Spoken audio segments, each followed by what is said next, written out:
அன்பு கலந்த இனிய வணக்கம். மீண்டும் அட்வொகாட்டா ஸ்டுடியோவில் சந்திக்கின்றோம். மிக முக்கியமான பிரமுகரை மீண்டும் சந்திக்கின்றோம். ஃபெப்ரல் அமைப்பினுடைய அங்கத்தவராக, ஆலோசகராக மற்றும் சிவில் சேவையாளராக, கல்விமானாக, முன்னாள் பாராளுமன்ற உறுப்பினராக இருந்த மயில்வாகனம் திலகராஜ் அவர்கள் இப்போ எங்களோடு வருகின்றார். அவரிடம் பல விடயங்கள் பெற்றுக்கொள்வதற்கு எங்களுக்கு தேவை இருக்கிறது. 2025ஆம் ஆண்டு தேர்தல் அறிக்கை, இதை ஃபெப்ரல் பல தடவைகள் மானிட்டர் பண்ணியிருக்கு. இதிலிருந்து வெளிவர விஷயம் என்ன? பெஃபரல் மார்ச் 12 மூமெண்ட் என்று சொல்லப்படுகின்ற மார்ச் 12 இயக்கத்தோடு சேர்ந்து இந்த தேர்தல் அறிக்கைகளை, அதாவது கட்சிகள் கொடுக்கின்ற தேர்தல் அறிக்கைகளை அவை ஆட்சிக்கு வந்த பின்னர் எவ்வாறு செயற்படுகின்றன என்பதை கண்காணிக்கின்ற ஒரு செயல்முறையை இந்த முறை நடைமுறைப்படுத்தப்படுகிறது. ஆனால் இப்போதுதான் நடைமுறைப்படுத்தப்படுகின்றதில்லை. நாங்கள் கடந்த முதலாவது அறிக்கையிலும் நாங்கள் பார்த்தோம். இதற்கு முன்னதாகவும் கூட 2 சந்தர்ப்பங்களில் பெஃபரலும் மார்ச் 12 மூமெண்ட்டும் இந்த வேலைத்திட்டத்தை முன்னெடுத்திருக்கிறது. அது முதலாவது சந்தர்ப்பம் தான் 2019ஆம் ஆண்டு 2015ஆம் ஆண்டு இந்த 100 நாள் வேலை திட்டத்தை கண்காணிப்பதிலிருந்து அதில் முதல் ஆரம்பிக்கிறது. அப்போது தான் இந்த டைம் லைன் என சொல்லப்படுகின்ற ஒரு கால எல்லையை கொடுத்து நாங்கள் இந்த நாட்களுக்குள் இதனை செய்கின்றோம் என்கின்ற ஒரு பரபரப்போடு இலங்கையில் அரசாங்கம் நிறுவப்பட்ட ஒரு காலம். அதுக்கு முன்பதாக அரசாங்கங்கள் மாறி மாறி வந்திருக்கின்றன. 2014ஆம் ஆண்டு இறுதியிலே மைத்ரிபால சிறிசேன அவர்கள் ஜனாதிபதியாக தெரிவு செய்யப்பட்டதன் பின்னர் ஐக்கிய தேசிய கட்சியும் சுதந்திர கட்சியும் ஒன்றாக சேர்ந்து அடுத்து பொதுத் தேர்தலை சந்திப்பதற்கான ஆயத்தங்களை செய்தன. அப்போது அவர்கள் செய்த பணி தான், நாங்கள் அடுத்த 100 நாட்களுக்குள் தேர்தலை நடத்தப் போகிறோம், அந்த 100 நாட்களுக்குள் நாங்கள் இந்தந்த விடயங்களை செய்ய போகிறோம் என 100 நாட்களுக்குரிய வேலை திட்டத்தை முன்வைத்து அதனை செய்வதற்கான ஒரு முயற்சியை எடுத்தார்கள். அப்போது பரவலாக இலங்கையிலே ஒரு கவனம் பெற்றது, 100 நாட்களில் இவர்கள் இந்த வேலையெல்லாம் செய்ய போகிறார்களா என்று. அவர் 2 பக்கம், ஒன்று அரசாங்கத்துக்கு அதனை செய்து காட்டுவதனூடாக நாங்கள் இப்படியெல்லாம் செய்ய போகிறோம் என பொது தேர்தலை எதிர்கொள்வது, மக்களுக்கும் இந்த குறிப்பிட்ட கால எல்லைக்குள் இவ்வளவு அபிவிருத்திகளை செய்ய முடியுமா என்கின்ற எதிர்பார்ப்போடு செய்தது. இறுதியில் என்ன நடந்தது என்றால், அது 100 நாட்களுக்குள் நடைபெறவில்லை. ஆயினும் கூட கிட்டத்தட்ட நான் நினைக்கிறேன் அது ஒரு 200 நாட்களை கடந்தது. கணிசமான வேலை திட்டங்கள் நடந்தது. அப்போது தான் இந்த கண்காணிப்பு பணி ஓரளவு பெஃபரல் நிறுவனத்தினால் ஆரம்பிக்கப்பட்டது. அதனை தொடர்ச்சியாக தேர்தலுக்கு முன்பதாக எல்லா அரசியல் கட்சிகளையும் சந்தித்து, நீங்கள் எவ்வகையான ஒரு தேர்தல் அறிக்கையை, விஞ்ஞாபனம் என நாங்கள் பொது வழக்கில் சொல்லிக் கொடுக்கிறோம், அதனை நீங்கள் சமூக மக்கள் மத்தியிலே முன்வைத்து வாக்கு கேட்கப் போகின்ற அதற்கான ஒரு பொது கட்டமைப்புக்கு வர முடியுமா என்கின்ற ஆலோசனை நடத்தினார்கள். நானும் அதில் அப்போதும் பங்கு பெற்றினேன். அப்போது எவ்வாறான கலந்துரையாடல் இடம்பெற்று வருமா இருந்தால், கட்சிகள் எல்லா கட்சிகளுக்கும் அல்லது எல்லா கூட்டணிகளுக்கும் ஆட்சி அமைப்பதன் ஒரு கனவு இருக்கும். நாங்கள் எல்லாம் ஒரு கனவு காணுவோம், நாங்கள் அது சரிதானே. அவ்வாறு கனவு காணுகின்ற போது தாங்களால் செய்ய நினைக்கின்ற அனைத்தையும் மக்களிடத்தில் சொல்லிதான் வாக்கு கேட்பார்கள். ஆனால் அவை நடைமுறை சாத்தியமானதா, அதற்கான ஃபைனான்சியல் வயபிலிட்டி என்று சொல்லக்கூடிய பொருளாதார வசதி வாய்ப்புகள் இருக்கின்றன அதனை செய்து முடிப்பதற்கு. இப்படி வருகின்ற போது நடைமுறையில் அது பல்வேறு சிக்கல்களை எதிர்கொள்ளலாம். இன்னும் கடந்த காலம் முழுக்க பார்ப்போமாக இப்போ ஃபெப்ரல் என்கின்ற இப்போ மார்ச் 12 அமைப்பானது இந்த தேர்தல் விஞ்ஞாபனத்தில் சொல்லப்பட்ட வாக்குறுதிகளை நிறைவேற்றதை மட்டும் பார்க்குறா, அதன் பின்னரும் அரசாங்கம் அவ்வப்போது இடைநடுவிலே கொடுக்கக்கூடிய மேலதிக சொல்கிறேன். உண்மையிலே இந்த பெஃபரல் நிறுவனத்திற்கும் இதற்குமான தொடர்பு என்னவென்றால், பெஃபரல் நிறுவனத்தின் அடிப்படையான வேலை திட்டம் என்பது தேர்தல் முறையாக நடைபெறுகிறதா என்பதை கண்காணிப்பதற்கான ஒரு நிறுவனம் தான். அதற்கு 40 வருட கால வரலாறு இருக்கிறது. இந்த நான் ஆலோசகராக இருக்கின்ற இந்த விடயம் தேர்தல் வாக்குறுதிகளை கொடுக்கின்ற போது அவை நடைமுறைப்படுத்தப்படுகின்றன என்பது. எங்கிருந்து இது வேறுபடுகிறது என்றால், இந்த தேர்தல்களை கண்காணிப்பது என்பதற்கான தேவைப்பாடு கடந்த 40 ஆண்டு காலத்துக்கு முன்பதாக அல்லது கடந்த 20 ஆண்டு காலத்துக்கு முன்பதாக இலங்கை தேவைப்பாடு இருந்தது என்றால், தேர்தல் என்றாலே அது வன்முறை என்பதான ஒரு காலகட்டம் இருந்தது, நம்ம எல்லோரும் அறிந்தது. எனவே அந்த வன்முறையற்ற தேர்தலை நோக்கி நாங்கள் வந்துவிட்டோம் என நாங்கள் இப்போது சொல்லலாம். இப்போது இலங்கையிலே அந்த தேர்தல் காலத்து வன்முறைகள், அடையாள அட்டை பறித்தல், அந்த மாதிரியான விடயங்களில் நாங்கள் ஜனநாயக ரீதியாக கணிசமான முன்னேற்றங்களை அடைந்திருக்கிறோம். இது அடுத்தது பொறுப்புக்கூறல், அது அடுத்தது பொறுப்புக்கூறல், சரியாக அடுத்த பொறுப்புக்கூறல். இந்த பொறுப்புக்கூறலிலும் போதும் கூட தான் அதை சொல்லிக் கொண்டு வந்தேன். அந்த எழுத்து மூலமாக நீங்கள் கொடுக்கின்ற ஆவணத்தை எவ்வாறு ஒரு சாத்தியப்பாடான அறிக்கையாக கொடுத்து மக்களிடம் வாக்கு கேட்கலாம் என்பதற்கான ஒரு கலந்துரையாடலை பரவலாக செய்தார்கள். இருந்தபோதும் கூட அது அவ்வாறு அமையவில்லை. ஏனென்றால் இன்னும் அதற்கான கலாச்சாரம் வரவில்லை. இப்போது கூட ரோஹன் எட்டியாராய்ச்சி அவர்கள், பிரதமர் நிறைவேற்ற அதிகாரி இந்த பெஃபரல் நிறுவனத்தில், அவர்கள் சொல்லுகிறார், இப்போது கூட நாங்கள் இந்த எடுக்கிற முயற்சியை நான் மறுவாராக பார்க்கிறேன் என்கிறார். எவ்வாறு நாங்கள் வன்முறைகளற்ற ஒரு தேர்தலை நடாத்துவதற்கான எடுத்த முயற்சிகள் இன்று ஒரு 1/4 நூற்றாண்டு கடந்து வெற்றியடைந்திருக்கின்றதோ, அதுபோல இப்போது ஆரம்பித்திருக்கிற இந்த பணி இன்னும் ஒரு 1/4 நூற்றாண்டு கடக்கும் போது நடைமுறைக்கு வரும் இந்த நம்பிக்கையோடு நான் செய்கிறேன் என்று சொல்கிறார்.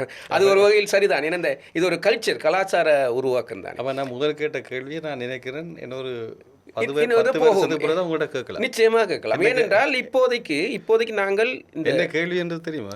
சொல்லுங்கள். அதை முதல் கேட்டது என்ன, தேர்தல் மட்டும்தானா இல்லாட்டி அதுக்கு புறகுமாண்டு கேட்டேன். ஓ, அப்போ இப்போ முதல் தேர்தலில் சொல்கிற வாக்குறுதிகளாக நிறைவேற்றட்டுமா? அதான் அதுக்கு பிறகு அதுக்கு அடுத்து நீங்கள் கேட்டதுக்கு நேரடியாக ஒரு உதவி சொல்லுவமாக இருந்தால் நாங்கள் சேர்த்து கொண்டிருக்கிறோம். எப்படி சொல்வதென்றால், தேர்தல் காலத்தில் கொடுக்கப்பட்டதற்கு மேலதிகமாக இந்த தித்வா அனர்த்தத்துக்கு மேலதிகமாக தித்வா அனர்த்தத்துக்கு மேலதிகமாக அரசாங்கம் இன்னும் பல முன்மொழிவுகளை செய்திருக்கிறது. எனவே அவை தேர்தல் காலத்தில் சொல்லப்பட்டவை அல்லாத போதும் கூட தேவையான காலத்தில் தேவையான விடயத்திற்காக சொல்லப்பட்டவை என்கின்ற அடிப்படையில் ஒரு கண்காணிப்பு அமைப்பு அல்லது கண்காணிப்பு செயல்முறை என்கின்ற வகையில் நாங்கள் அதனையும் உள்வாங்கிக் கொண்டிருக்கிறோம், அதனையும் அவதானிக்கின்றோம். அந்த தித்வா சார்ந்து அதை நாங்கள் இந்த 2வது அறிக்கையில் சொல்லி இருக்கிறோம். 1வது அறிக்கையில் எங்களது இது உள்வாங்கப்படவில்லை ஆயினும் கூட நாங்கள் 2வது கட்டத்திலே நாங்கள் இதனையும் இந்த கண்காணிப்புக்கு உள்ளாக்கி கொள்ளுகிறோம் என்பதை சுட்டிக்காட்டி அவை எவ்வாறான விடயங்கள் என்பதை எங்களது அறிக்கையில் விரிவாக சொல்லியிருக்கிறோம். அரசாங்கம் என்னென்ன வெற்றியால் சொன்னது, இப்போ வீடு சுத்தமாக்குவது 25,000, மீள்கட்டமைப்பதற்கு வாடகையில் குடியிருந்த எல்லாம் சொன்னார்கள் தானே. அதை எல்லாவற்றையும் சொல்லி அதற்கு நாங்கள் 1 வருட காலத்தை எடுத்திருக்கிறோம். கடந்த நவம்பரில் அது இடம்பெற்றது என்றால் இந்த அக்டோபர் ஆகின்ற போது 1 வருட காலத்திற்குள் அடுத்த ஒரு அறிக்கையில் நாங்கள் அதனை சேர்ப்பதற்கு இருக்கிறோம். எவ்வாறான முயற்சிகள் மேற்கொள்ளப்பட்டிருக்கிறது. இதில் சுவாரஸ்யமான நீங்கள் கேட்ட பகுதிக்கு வருவமாக இருந்தால் திரும்பவும் நடைபெற்றது ஒரு பேரிடர், நாங்கள் டிசாஸ்டர் என சொல்லுகிறோம். இந்த டிசாஸ்டர் சம்பந்தமான அமைச்சு ஜனாதிபதி கையில் இருக்கிறது. எனவே ஜனாதிபதி பாராளுமன்றத்தில் பேசுகின்ற போது மக்களின் புரிதல் ஜனாதிபதி தான் அவரது பதவியை வைத்து இதை சொல்லுகிறார் என்பது போலவும் இருக்கும். உண்மையிலே ஜனாதிபதி இடர்முகாமைத்துவ அமைச்சராகவும் இருக்கிறார் என்பது தெரிய வேண்டும். அதில் ஒன்று, இந்த இடர்முகாமைத்துவம் சம்பந்தமாக தேர்தலுக்கு முன்பதான தேர்தல் அறிக்கையில் தாங்கள் கொடுத்த விஞ்ஞாபனத்தில் என்ன சொல்லப்பட்டிருக்கிறது என பார்த்தால் அதில் தான் எங்களுக்கு சுவாரஸ்யம் கிடைத்தது. இடர்முகாமைத்துவ அமைச்சென்று ஒன்று இருந்த போதும் கூட இடர்முகாமைத்துவம் சார்ந்த நேரடியாக இந்த தேர்தல் அறிக்கையில் எதுவும் சொல்லப்படவில்லை. இப்போது வாருங்கள், அதற்கான தேவைப்பாட்டை நாங்கள் உணர்த்துகிறோம். ஏன் அதை சொல்ல வேண்டியிருக்கிறது? தேவைப்பாடு சொல்லவில்லை. அதனால்தான் அதற்கு பின்னர் இவர்கள் ஒழுங்கமைக்கிறார்கள். ஆங்காங்கே சுற்றாடற் பகுதியிலும் நிலம் சார்ந்த பகுதியிலும் ஆங்காங்கே சொல்லப்பட்ட ஒன்றிரண்டை கொண்டு வந்து இதற்குள் சேர்த்து அதற்கு மேலதிகமான விடயங்களையும் சேர்க்கிறார்கள். நாங்கள் இந்த விஷயங்களை சேர்க்கிறோம். நாங்கள் ஒரு பொறுப்புணர்வோடு ஒரு கேள்வி இருக்கணும். நான் ஒரு பன்னாட்டு நிறுவனத்தில் வேலை செய்திருக்கிறேன். ஒரு மார்க்கெட்டிங் பட்ஜெட் ஒன்று க்ரியேட் பண்ணுறதுக்கு இப்போ அடுத்த வருஷம் 1.5 வருஷத்துக்கு முதல் செய்வோம். என்ற அந்த முதல் 6 மாதம் நாங்கள் க்ரியேட் பண்ணின பட்ஜெட்டை மீள்பார்வை செய்து அதுக்கு பிறகு தான் அடுத்த ஒரு வருஷம் அப்ளை பண்ணுறது. இதுதான் ரியாலிட்டி. அதில் எங்கள்ட மேச்சன் சைஸ் ஒரு தொப்பி அடிக்கிறது, ஒரு குண்டூசியை யூஸ் பண்ணுறது கூட அதுக்குள்ள அவ்வளவும் பட்ஜெட் பண்ணப்பட்டிருக்கு. அப்போ அரசை பாதுகிடுன்றது அவ்வகையான ஒரு பட்ஜெட். அதுக்குத்தான் அந்த பாதுகிட்ட செயற்பாடை கொடுத்து அதுக்கு பிறகு பாராளுமன்றத்துக்கு உங்களுக்கு கொண்டு வந்து போட்டு இதை திருப்பி வாதப்பிரதிவாதம் செய்து அதுக்கு பிறகு அந்த பட்ஜெட்டை க்ரியேட் பண்ணுறாங்க. இப்போ மக்களுக்கு இது கட்டாயம் தெரியணும். ஏதாவது ஒன்று வந்தோன்னு வாக்குறுதி கொடுக்கறதுன்றது அது எப்படி இருக்கிற பட்ஜெட்டில் இருந்து எடுத்து கொடுக்கறது, எனக்கு அதை பற்றி கொஞ்சம் அதைத்தான் நாங்கள் சொன்ன அந்த ரோனேட்டி அரைச்சி எதிர்பார்க்கின்ற அந்த காலம் தான் இன்னும் ஒரு 2 தசாப்தம். அதற்கெல்லாம் நாங்கள் இன்னும் 2 தசாப்தங்கள் பயணிக்க வேண்டி இருக்குன்னு நினைக்கிறோம். இப்போதைய நிலைமைக்கு போவோமாக இருந்தால். ஆனால் அதுக்கு பொறுப்பாக இருக்கிற இலங்கையின் அரசு பிரதிநிதி அதை கட்டாயம் செய்ய வேண்டும். இந்த நேரத்தில் தான் நீங்கள் சொன்னதனால் இன்னொரு விஷயத்துக்கு வருவோம். சிஸ்டம் சேஞ்ச் என சொல்லப்பட்டு எதிர்பார்க்கப்பட்டது தானே. கடந்த காலங்களில் இந்த அறகலையின் ஊடாகலாம் எதிர்பார்த்து இளைஞர்கள்லாம் சிஸ்டம் சேஞ்ச் எதிர்பார்க்கிறார்கள். இந்த சிஸ்டம் சேஞ்ச் என்றால் என்ன? முதல் சிஸ்டம் சேஞ்ச் வேண்டும் என்று நாங்கள் செய்து கொண்டிருப்பதெல்லாம் ஆட்சி மாற்றத்தை தான். பொலிட்டிக்கல் சார்ந்த அரசியல் மாற்றத்தை செய்து கொண்டிருக்கிறோமே தவிர சிஸ்டம் சேஞ்சுக்குரிய விடயத்தை உலகளாவிய ஒழுங்கோடு சேர்ந்து நாங்கள் செய்கின்றோம் என்பதில் தான் நீங்கள் சொன்ன இந்த விடயம் வருகிறது. எப்படி என்றால் அரசாங்கம் மாறுகிறது. அரசாங்கம் என்பது தனியே அரசியலாளர்களால் கட்டமைக்கப்பட்ட பாராளுமன்ற உறுப்பினர்களால் அமைச்சர்களால் ஜனாதிபதியால் கட்டமைக்கப்பட்ட அமைப்பு மாத்திரமல்ல. அவர்கள் எடுக்கின்ற தீர்மானங்களை அவர்கள் வகுக்கின்ற அந்த ஒழுங்கு விதிகளை நடைமுறைப்படுத்துகின்ற இன்னும் ஒரு துறை இருக்கிறது, பணியாட்சி துறை, பியூரோக்ராட்டிக் எனப்படுகின்ற. இதில் மாற்றம் செய்யாத போது சிஸ்டம் சேஞ்ச் என்பதை நீங்கள் எதிர்பார்க்க முடியாது என்பது தான் இந்த கடந்த 18 மாத காலமாக நாங்கள் இலங்கையில் பெற்றுக்கொண்டிருக்கக்கூடிய அனுபவம். நான் நினைக்கிறேன் உலகத்துக்கு இலங்கை ஒரு நல்ல உதாரணமும் அப்படி கூட எடுத்துக்கொள்ளலாம். நீங்கள் பேசுகிறதா நீங்கள் பாருங்கள், இப்போ இன்னும் அமெரிக்காவில் ஒரு பெண் ஜனாதிபதி உருவாக்க முடியாது. ஆனால் நாங்கள் ஜனாதிபதி பிரதமர் ரெண்டையும் உருவாக்கி முடிச்சிட்டோம். உலகத்தில் முதலாக மக்கள் போராட்டத்தால் ஒரு அதிபரை வெளியில் போட்ட வேலையை செஞ்சுட்டோம். அதுக்கு பிறகு தான் எல்லா நாடும் அதிபரை வேலை போடுது. நாங்கள் மட்டும் இல்லை, ஐரோப்பிய நாடுகள் கூட பெலரஸ் கூட போட்டிருக்கு. அப்போ இப்படி நடந்திருக்கு. 3வது இப்போ இனி அப்படி அதாவது எங்களோட மனசில் எது விருப்பமோ விருப்பத்துக்கு வாக்கு போடுறது இல்லை. இப்போ தமிழ்நாட்டிலே அதான் நடந்தது. ஆமாம் ஆமாம் எல்லாத்தையும் பகிரங்கமாக பேசத்தானே வரும். ஆமாம். அப்போ விருப்பத்துக்கு வாக்கு போடுறதால ஜனநாயகம் வெல்லுமா என்ற கேள்விக்கான விடையும் இலங்கை தான் முதல் கொடுக்க போதும். இலங்கையில் இருக்கக்கூடிய பிரச்சனை கிட்டத்தட்ட தென்னாசி நாடு இருக்கக்கூடிய பிரச்சனை என்ன சொல்லி சொன்னால் நபர்களை சார்ந்து இருப்பது தான். நீங்கள் வந்தால் இதை செய்து விடுவீர்கள் என நம்புவது, இவர் வந்தால் இதை செய்து, அதை விட ஒரு முறைமையை உருவாக்குவது. இப்போ இந்தியாவில் ஓரளவு நினைக்கிறேன் இந்த தமிழக தேர்தலை ஒரு புறம்பாக வைத்துவிட்டு தேசிய நிலையில் நாங்கள் பார்க்கிற போது தமிழ்நாட்டிலும் தான் பார்க்கிற போது உதாரணமாக ஒரு விஷயம் நேரடியாக சொல்லுவோம். நான் கடந்த ஒரு 2006 ஆண்டில் 26 வருடமாக தமிழ்நாட்டுக்குள் போய் கொண்டு கொடுக்கிறேன். சென்னை மாவட்டம் என்பது நான் பார்க்கவே சென்னை மாவட்டம், காஞ்சிபுரம் மாவட்டம், செங்கல்பட்டு மாவட்டம் என பிரிந்து கொண்டு போய்கொண்டே இருக்கிறது. தொகுதிகள் மாற்றம் வருகிறது, அவர்களது வேலை மக்கள் சேவைகளை பெற்றுக்கொள்ளுகிற பகுதிகள் மாற்றம் வருகிறது. இலங்கையில் கொழும்பு மாவட்டம் நாங்கள் பார்க்க நீங்கள் பார்க்க மாறி இருக்கிறதா? ஆனால் கொழும்பு மாவட்டத்துக்கு வருகின்ற சனத்தொகை அதிகமாகிக் கொண்டே இருக்கு. கொழும்பு மாவட்டத்துக்கு வரக்கூடிய நிறுவனங்கள், கொழும்பை நோக்கி வருகின்ற மக்கள் எல்லாம் அதிகரித்து கொண்டே இருக்கிறார்கள், தொழில் ஆலைகள் எல்லாம். ஆனால் கொழும்பு மாவட்டமே தான் இருக்கு. எனவே அந்த நிர்வாக சுமையை, கொழும்பு மாவட்டம் மீது திணிக்கப்பட்ட நிர்வாக சுமையை எவ்வாறு அந்த பணித்துறை ஆட்சி தாங்கிக் கொள்ளும் என்கிற கேள்வி தான் நான் முன்வைக்கிற கேள்வி இப்போது. எனவே ஏன் கொழும்பு மாவட்டம் 2ஆக பிரிக்கப்படக்கூடாது அல்லது 3ஆக பிரிக்கப்படக்கூடாது என்கிற கேள்வியை முன்வைக்கிற போது தான் நாங்கள் சிஸ்டம் சேஞ்சுக்குள் வருவோம். இதைத்தான் நான் பணித்துறை ஆட்சின்னு சொல்லுகிறேன். இப்போது கூட அருமையான விட நாங்கள் ஒரு சுவிட்சர்லாந்து என்கின்ற ஒரு சிறிய நாட்டை முன்னுக்கு வச்சு சொல்லலாம். திருச்சியை எடுத்துக்கொள்ளும். திருச்சி மாவட்டமாக இருந்தது நான் முதல் போன காலத்தில். பிறகு புதுக்கோட்டை மாவட்டத்துக்குள் பெரம்பலூர் என்ற பகுதி இப்போது பெரம்பலூர் மாவட்டமாக. எனவே இந்த மாவட்ட ஆட்சியர்கள் அதிகரிக்க நாங்கள் மக்களுக்கான பணி கிட்டவாக போகக்கூடியதாக இருக்கும். எனவே இந்த முறைமை அதோடு சேர்த்து நாங்கள் இப்போது ஒளிப்பதிவுக்கு வெளியே நாங்கள் கைத்து கொண்டிருந்த விடயம் இந்த ஏஐயின் வருகை அல்லது டிஜிட்டல் உலகின் வருகை எவ்வாறெல்லாம் ஏனைய நாடுகளில் இப்போ கேஷ்லெஸ் எக்கனமி என்கின்ற விஷயத்தை இங்கேயும் பேசப்படுகிறது. இந்த நமது தேர்தல் விஞ்ஞாபனத்திலையும் பேசியிருக்கிறார்கள். அதை நோக்கி போகிறோம். கவுபே எனப்படுகின்ற ஒரு முறைமைக்கெல்லாம் போகிறோம். ஆனால் அது முறைமை போகிறதுக்கு முன்பதாக எங்களது நடைமுறையில் இருக்கக்கூடிய நாங்கள் என்ன சொல்கிறோம், ஃபிசிக்கலாக நாங்கள் இப்போது செய்து கொண்டிருக்கக்கூடிய இந்த முறைமைகளில் மாற்றத்தை செய்வதற்கு நாங்கள் தயாராக போது தான் நாங்கள் டிஜிட்டலுக்கு போகக்கூடியதாக இருக்கும். எனவே இந்த QR கோட் முறைமை என நாங்கள் சொல்லுகிறோம். அந்த QR கோடை பயன்படுத்துகின்ற அளவுக்கு எங்களது இன்ஃப்ராஸ்ட்ரக்சர் எல்லாமே வந்து விட்டதா, எங்களது கொடுக்கல் வாங்கல் எல்லாமே டிஜிட்டல் மயமாக்கலுக்குரிய தகுதியை வந்து விட்டதா என்று பார்க்கின்ற போது சிஸ்டம் சேஞ்ச் தொடர்பாக செய்ய வேண்டிய தேவைப்பாடு. இனி இதனை எவ்வாறு செய்வதென பார்ப்போம். இந்த தேர்தல் வாக்குறுதியோடு சேர்த்து நாங்கள் பார்க்கின்ற போது தேர்தல் வாக்குறுதிகளில் டிஜிட்டல் பொருளாதாரம், டிஜிட்டல் எக்கனமி பற்றி பேசப்பட்டிருந்தால், டிஜிட்டல் ஸ்டேட் அதை பற்றி பேசப்பட்டிருக்கிறது. நான் உண்மையிலே இந்த உரையாடல் அதைத்தான் சொல்ல நினைக்கிறேன். என்ன செய்தார்கள் செய்யவில்லை என்பதற்கு அப்பால் சொன்னவற்றை செய்வதற்கு என்னென்ன வாய்ப்புகள்லாம் இருக்கிறது என்றால், டிஜிட்டல் ஸ்டேட் என்றால் என்ன? இந்த அரச முறைமையே நாங்கள் டிஜிட்டல் மயப்படுத்துகிறோம் என சொல்லியிருக்கிறார்கள். இது சாத்தியம். இதற்கான சாத்தியப்பாடுகள் நிறையவே இருக்கிறது. அந்த டிஜிட்டல் மயப்படுத்தப்பட்டால் ஃபெப்ரலுக்கு இருக்கும் அழுத்தம் கூட 50% குறைவதற்கு எல்லாருக்குமே பொதுவாக எல்லாருக்கும். ஆனால் எங்களை அறியாமல் வருகிறது. இப்போ நாங்கள் மறுபுறமாக நாங்கள் யோசிப்போம். நீங்கள் கைபேசி பாவிக்கிற தொலைபேசிக்கான கட்டணத்தை நீங்கள் ஒரு சூப்பர் மார்க்கெட்டில் போய் கட்டுறீங்க. அவங்க கட்டி அடுத்த நிமிஷம் உங்களோட ஃபோனுக்கு வருது. அதே நீங்கள் உங்களோட ஃபோனில் கட்டல இல்லை நீங்கள் அதை கூட விடுவோம், அப்படியே விட்டுருவோமே. அதுக்கு ஃபோனுக்குள் வருது, நீங்கள் இதை செலுத்தி விட்டீர்கள், உங்களுக்கான ரீகனெக்ஷன் திரும்ப கனெக்ஷன் கொடுக்கப்பட்டாச்சுன்னு வந்துடுது. மறுபுறமாக யோசிப்போம், நீங்கள் கட்டுகிற வரி ஏன் அவ்வாறு வரி திணைக்களத்துக்கு போக முடியாது? இதுதான் நீங்கள் உள்ள கேள்வி. ஏன் உங்களுக்கான வரி இவ்வளவுன்னு சொல்லி வருமாக இருந்தால் நாங்கள் கட்டுகின்ற வரி நாங்கள் செலுத்துகின்ற அந்த இடத்துக்கு போகின்ற பொழுது பொறுப்புணர்வு தானாக வரும். நான் இவ்வளோ வரி கட்டியிருக்கிறேன் என்பது மக்களுக்கும் தெரிய வரும்.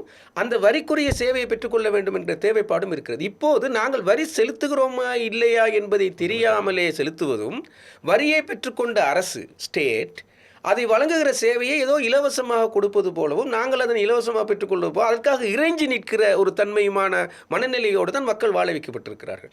வரி செலுத்துவது எங்களது உரிமை, அதே போல் எங்களது பொறுப்பு, அதற்கான சேவையை பெற்றுக்கொள்வது எங்களது உரிமை என்கின்ற மனநிலைக்கு எப்போது இவர்களை மாற்றப் போகிறோம் என்பதுதான் இந்த சிஸ்டம் சேஞ்ச் தங்கி இருக்கிறது. இது திலகர் அவர்களே இப்போ அடிப்படை முன்னுக்கு தான் வரணும். இப்போ நீங்கள் இப்போ நாங்கள் சொல்கிற எல்லா பாயிண்ட்டும் ஒரு இடத்துல ஜாயிண்ட் ஆகுது. இப்போ நாங்கள் பார்ப்போம், நீங்கள் சொல்கிறீங்க என்ன, நாங்கள் இப்போ கொழும்பு மாதிரி இடங்களை நாங்கள் பிரித்தோமா, அதுகளுக்கான பணியை அமர்த்துவதற்கான அமைப்புகள் உருவாக்கினோம். அசிஸ்டன்ட் சர்ச் பண்ணணுமான்னு நல்ல கேள்வி. இதுதானே முக்கியம்.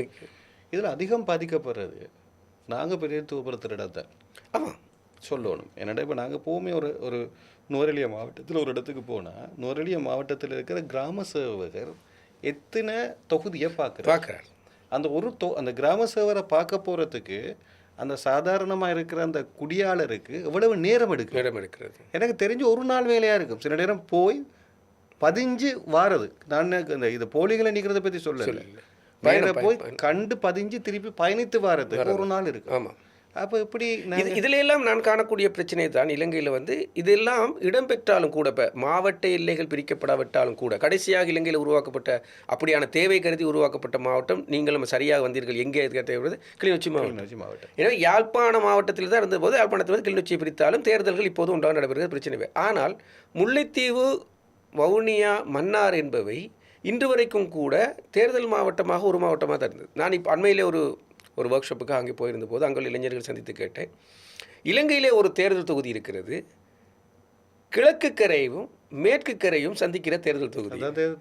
அவர்கள் முழிக்கிற அப்படி ஒரு தேர்தல் தொகுதி இருக்கான்னா உங்கள் தேர்தல் தொகுதி தான். ஏன்னா இங்கே மன்னார். எனவே மன்னாரில் வாக்கு பெறுகின்ற ஒரு பாராளுமன்ற உறுப்பினர் முல்லைத்தீவுக்கும் பணியாற்றுவதாகத்தான் இருக்குது. இதனை ஏன் நாங்கள் மாற்றிப்போ இந்த இறுக்கமான கட்டமைப்புகள் எங்களது சிஸ்டம் சேஞ்சுகளை செய்வதற்கு நிறைய தடங்களாக இருக்கிறது. நன்றாக சொன்னீர்கள்.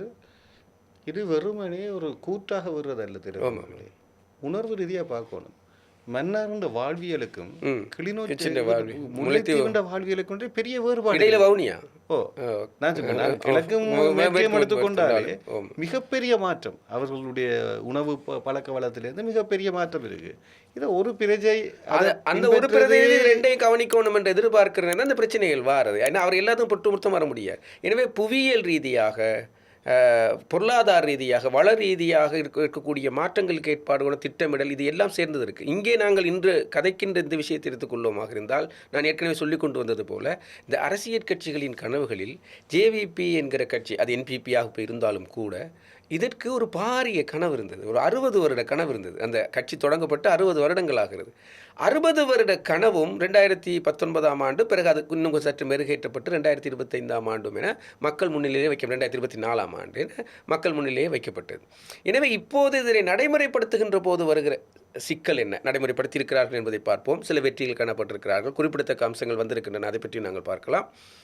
நடக்கும்போது எழக்கூடிய பிரச்சனை என்னவென்றால், ஒரு பக்கம் தாங்கள் கொடுத்த இந்த எழுத்து மூலமாக கொடுத்த, உண்மையிலே நாங்கள் கண்காணிப்பது எழுத்து மூலமாக கொடுத்தது மாத்திரம்தான். அதில் நாங்கள் ரொம்ப கவனமாக இருக்கிறோம். ஏனென்றால் எழுத்து மூலத்துக்கு வெளியே மேடைகளில் சொல்லப்பட்டவற்றையெல்லாம் நாங்கள் எடுத்துக்கொள்வோமா இருந்தால் அதனை நாங்கள் வடித்தெடுப்பது எங்களுக்கு பெரிய வேலையாக இருக்கும். எனவே எழுத்து மூலமாக கொடுக்கப்பட்ட அந்த ஆவணத்தில் இருந்தால் நாங்கள் பார்க்கிறோம் இது சொல்லப்பட்டிருக்கிறது, செய்யப்பட்டிருக்கிறதா, சொல்லப்பட்டிருக்கு, செய்யப்பட்டிருக்கிறதா, அல்லது செய்து கொண்டு போகிறார்களா என்பதை தான் பார்க்கிறோம். செய்ய இருப்பவனை பற்றி கூட நாங்கள் பார்க்கவில்லை. நீங்கள் செய்கின்றவை சொன்னவையா என்பதுதான் எங்களுடைய அவதானிப்பாக இருக்குது. அது ஒன்று. இதற்கு மத்தியில் இன்னொரு பிரச்சனை வருகிறது. இதை செய்து கொண்டு போகும்போது நடைமுறையில் வருகின்ற சவால்களை எதிர்கொள்கின்ற போது அரசாங்கத்துக்கு வரக்கூடிய சவால்கள் அது எப்படியான சிக்கலை உருவாக்கும் என்றால், நடைமுறையில் வருகின்ற அந்த தேவைப்பாட்டை நிறைவேற்றவும் வேண்டும், ஏற்கனவே தேர்தல் வாக்குறுதியில் சொல்லவற்றை நிறைவேற்றவும் வேண்டும், தங்களது கனவு மெய்ப்படவும் வேண்டும். அந்த 3 விஷயம் இருக்குது தானே அதில். எனவே இந்த 3க்குரிய சிக்கலுக்கு மத்தியில் தான் இந்த தேர்தல் வாக்குறுதிகளை நடைமுறைப்படுத்துகின்ற ஒரு விடயம் கொண்டு செல்கிறது. எனவே நாங்கள் இதனை மேலும் இறுக்கப்படுத்தாமல் எங்களது கண்காணிப்பு ஆலோசகராக அல்லது பெஃப்ரல் நிறுவனம் கூட M12M கூட ஒரு தீர்க்கமான நிலைப்பாட்டு எடுத்திருக்கிறது. இதன் ஊடாக அரசாங்கத்தை சிக்கல்படுத்துவது, அரசாங்கத்தை குறை காணுவது எங்களது நோக்கம் அல்ல. This is not fall find exercising அப்படிங்கிறத நாங்கள் திரும்ப சொல்கிறோம். நாங்கள் இதை உங்களை குறை கண்டு இதை செய்யவில்லை என்பதற்காக நாங்கள் சொல்ல வரவில்லை. இந்த கண்காணிப்பு பணியினூடாக ஒரு வழிப்படுத்தலை செய்வதற்கு முயற்சிக்கிறோம். ஒரு சிவில் சமூக நிலைப்பாட்டிலிருந்து, 3ஆம் தரப்பிலிருந்து நீங்கள் இன்னென்னவற்றை சொல்லியிருக்கிறீர்கள், இது இவ்வாறு தான் செய்து கொண்டு போகிறீர்கள், இதில் ஏற்றத்தாழ்வுகள் இருக்கிறது. உதாரணமாக ஒன்று ரெண்டை நாங்கள் சொல்லுகிறேன். உதாரணமாக 60 வயதிற்கு மேற்பட்ட பிரஜைகள் வங்கிகளிலே சேமிப்பார்களாக இருந்தால் ஏனைய சேமிப்பாளர்களை விட இவர்களுக்கு 5% மேலதிக வட்டி வழங்கப்படும் என்பது ஒரு தேர்தல் வாக்குறுதி. அப்போது 60 வயதுக்கு மேற்பட்ட பிரஜைகள் என்ன செய்வார்கள்? சேமிப்பிலே ஆர்வம் காட்டுவார்கள். இதன் தாக்கம், பொருளாதார தாக்கம் என்னவாக இருக்குமாக இருந்தால், இவர்கள் வேறு தேவைக்கு பயன்படுத்தாமல் இதனை வங்கியில் சேர்க்கின்ற பொழுது வங்கியில் சேர்க்கப்படுகின்ற அந்த தொகை முதலீடாக மாற்றப்படும். வங்கி சும்மா வைத்திருக்காது, அதை வேற ஒரு முதலீட்டுக்கு. எனவே முதலீட்டுக்கான ஒரு தேவைப்பாடு வரும் என்கின்ற நோக்கத்தில் ஒரு பொருளாதார ரீதியாக நல்ல ஒரு கருதுகோளாக இருக்கிறது. என்ன நடந்தது? ஏன் வித் ஓலி கேட்ஸ் போட்டு பிறகு ஹோல்டிங் டெக்ஸில் அது வருவோம். அது கூட பிரச்சனை இல்லை, வித் ஹோல்டிங் டெக்ஸ் கூட பிரச்சனை இல்லை. இப்போ வந்திருக்க பிரச்சனை அதை விட பாரதூரமானது. இதனை அவர்கள் 3% அதிகரித்தார்கள். நாங்கள் அறிக்கையிட்டோம். சொன்னது 5%, இப்பொழுது நீங்கள் 3% தான் அதிகரித்திருக்கிறீர்கள். அவரோட பகுதி அளவில் நிறைவேற்றப்பட்டதாக கருதுகிறோம். மேலதிக 2% நீங்கள் செய்வீர்கள் எதிர்பார்க்கிறோம் என நாங்கள் எங்களது முதலாவது அறிக்கையிலே அறிக்கையிட்டோம். 2வது அறிக்கை மார்ச் மாதம் 12ஆம் தேதி நாங்கள் வெளியிட்டோம். அப்பொழுது நாங்கள் ஆளுங்கட்சி எதிர்க்கட்சி பாராளுமன்ற உறுப்பினர்கள் பிரதி அமைச்சர்களையும் கூட அழைத்திருந்தோம் அது விவாதத்துக்கு.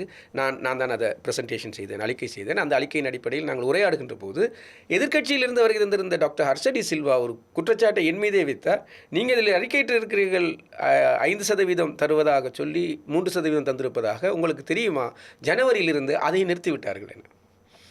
அப்பொழுது நான் சொன்ன விஷயம் என்னென்னு சொன்னால், அது மீது வைக்கப்பட்ட குற்றச்சாட்டான எங்களது அறிக்கை டிசம்பர் வரைக்குமானது. நாங்கள் இப்போது வெளியீட்டை நாங்கள் மாற்றி செய்வோம். நிச்சயமாக எங்களது 3வது அறிக்கையிலே நாங்கள் இதனை செய்கிறோம். அதற்கு பின்னதாக இதுபோல் ஒரு சிங்கள வானொலி நேரலையிலும் கூட நான் இந்த மாதிரியான நிகழ்ச்சிகளை செய்வதுண்டு சிங்களத்திலே. அப்போது ஒரு நேயர் நேரடியாக அழைப்பேசி இதே குற்றச்சாட்டை சொல்லுகிறார்.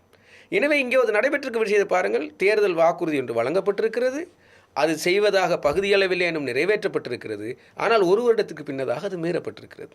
எனவே இந்த கண்காணிப்பு அறிக்கையினூடாக நாங்கள் முன்வைப்பதனூடாக என்ன செய்யலாம் என்றால், அரசாங்கம் இந்த தகவல் நான் இப்போது சொல்வது கூட இது குறைக்காக அல்ல, நாங்கள் இதனை அவதானிக்க போய் நீங்கள் ஒன்றை சொன்னீர்கள், சொன்னதை சற்று மாற்றி செய்தீர்கள், இப்போது நிறுத்தி இருக்கிறீர்கள் என்பதை மக்கள் அவதானித்துக் கொண்டிருக்கிறார்கள். அதனால தான் எதிர்க்கட்சி பாராளுமன்ற கொண்டிருக்கிறது.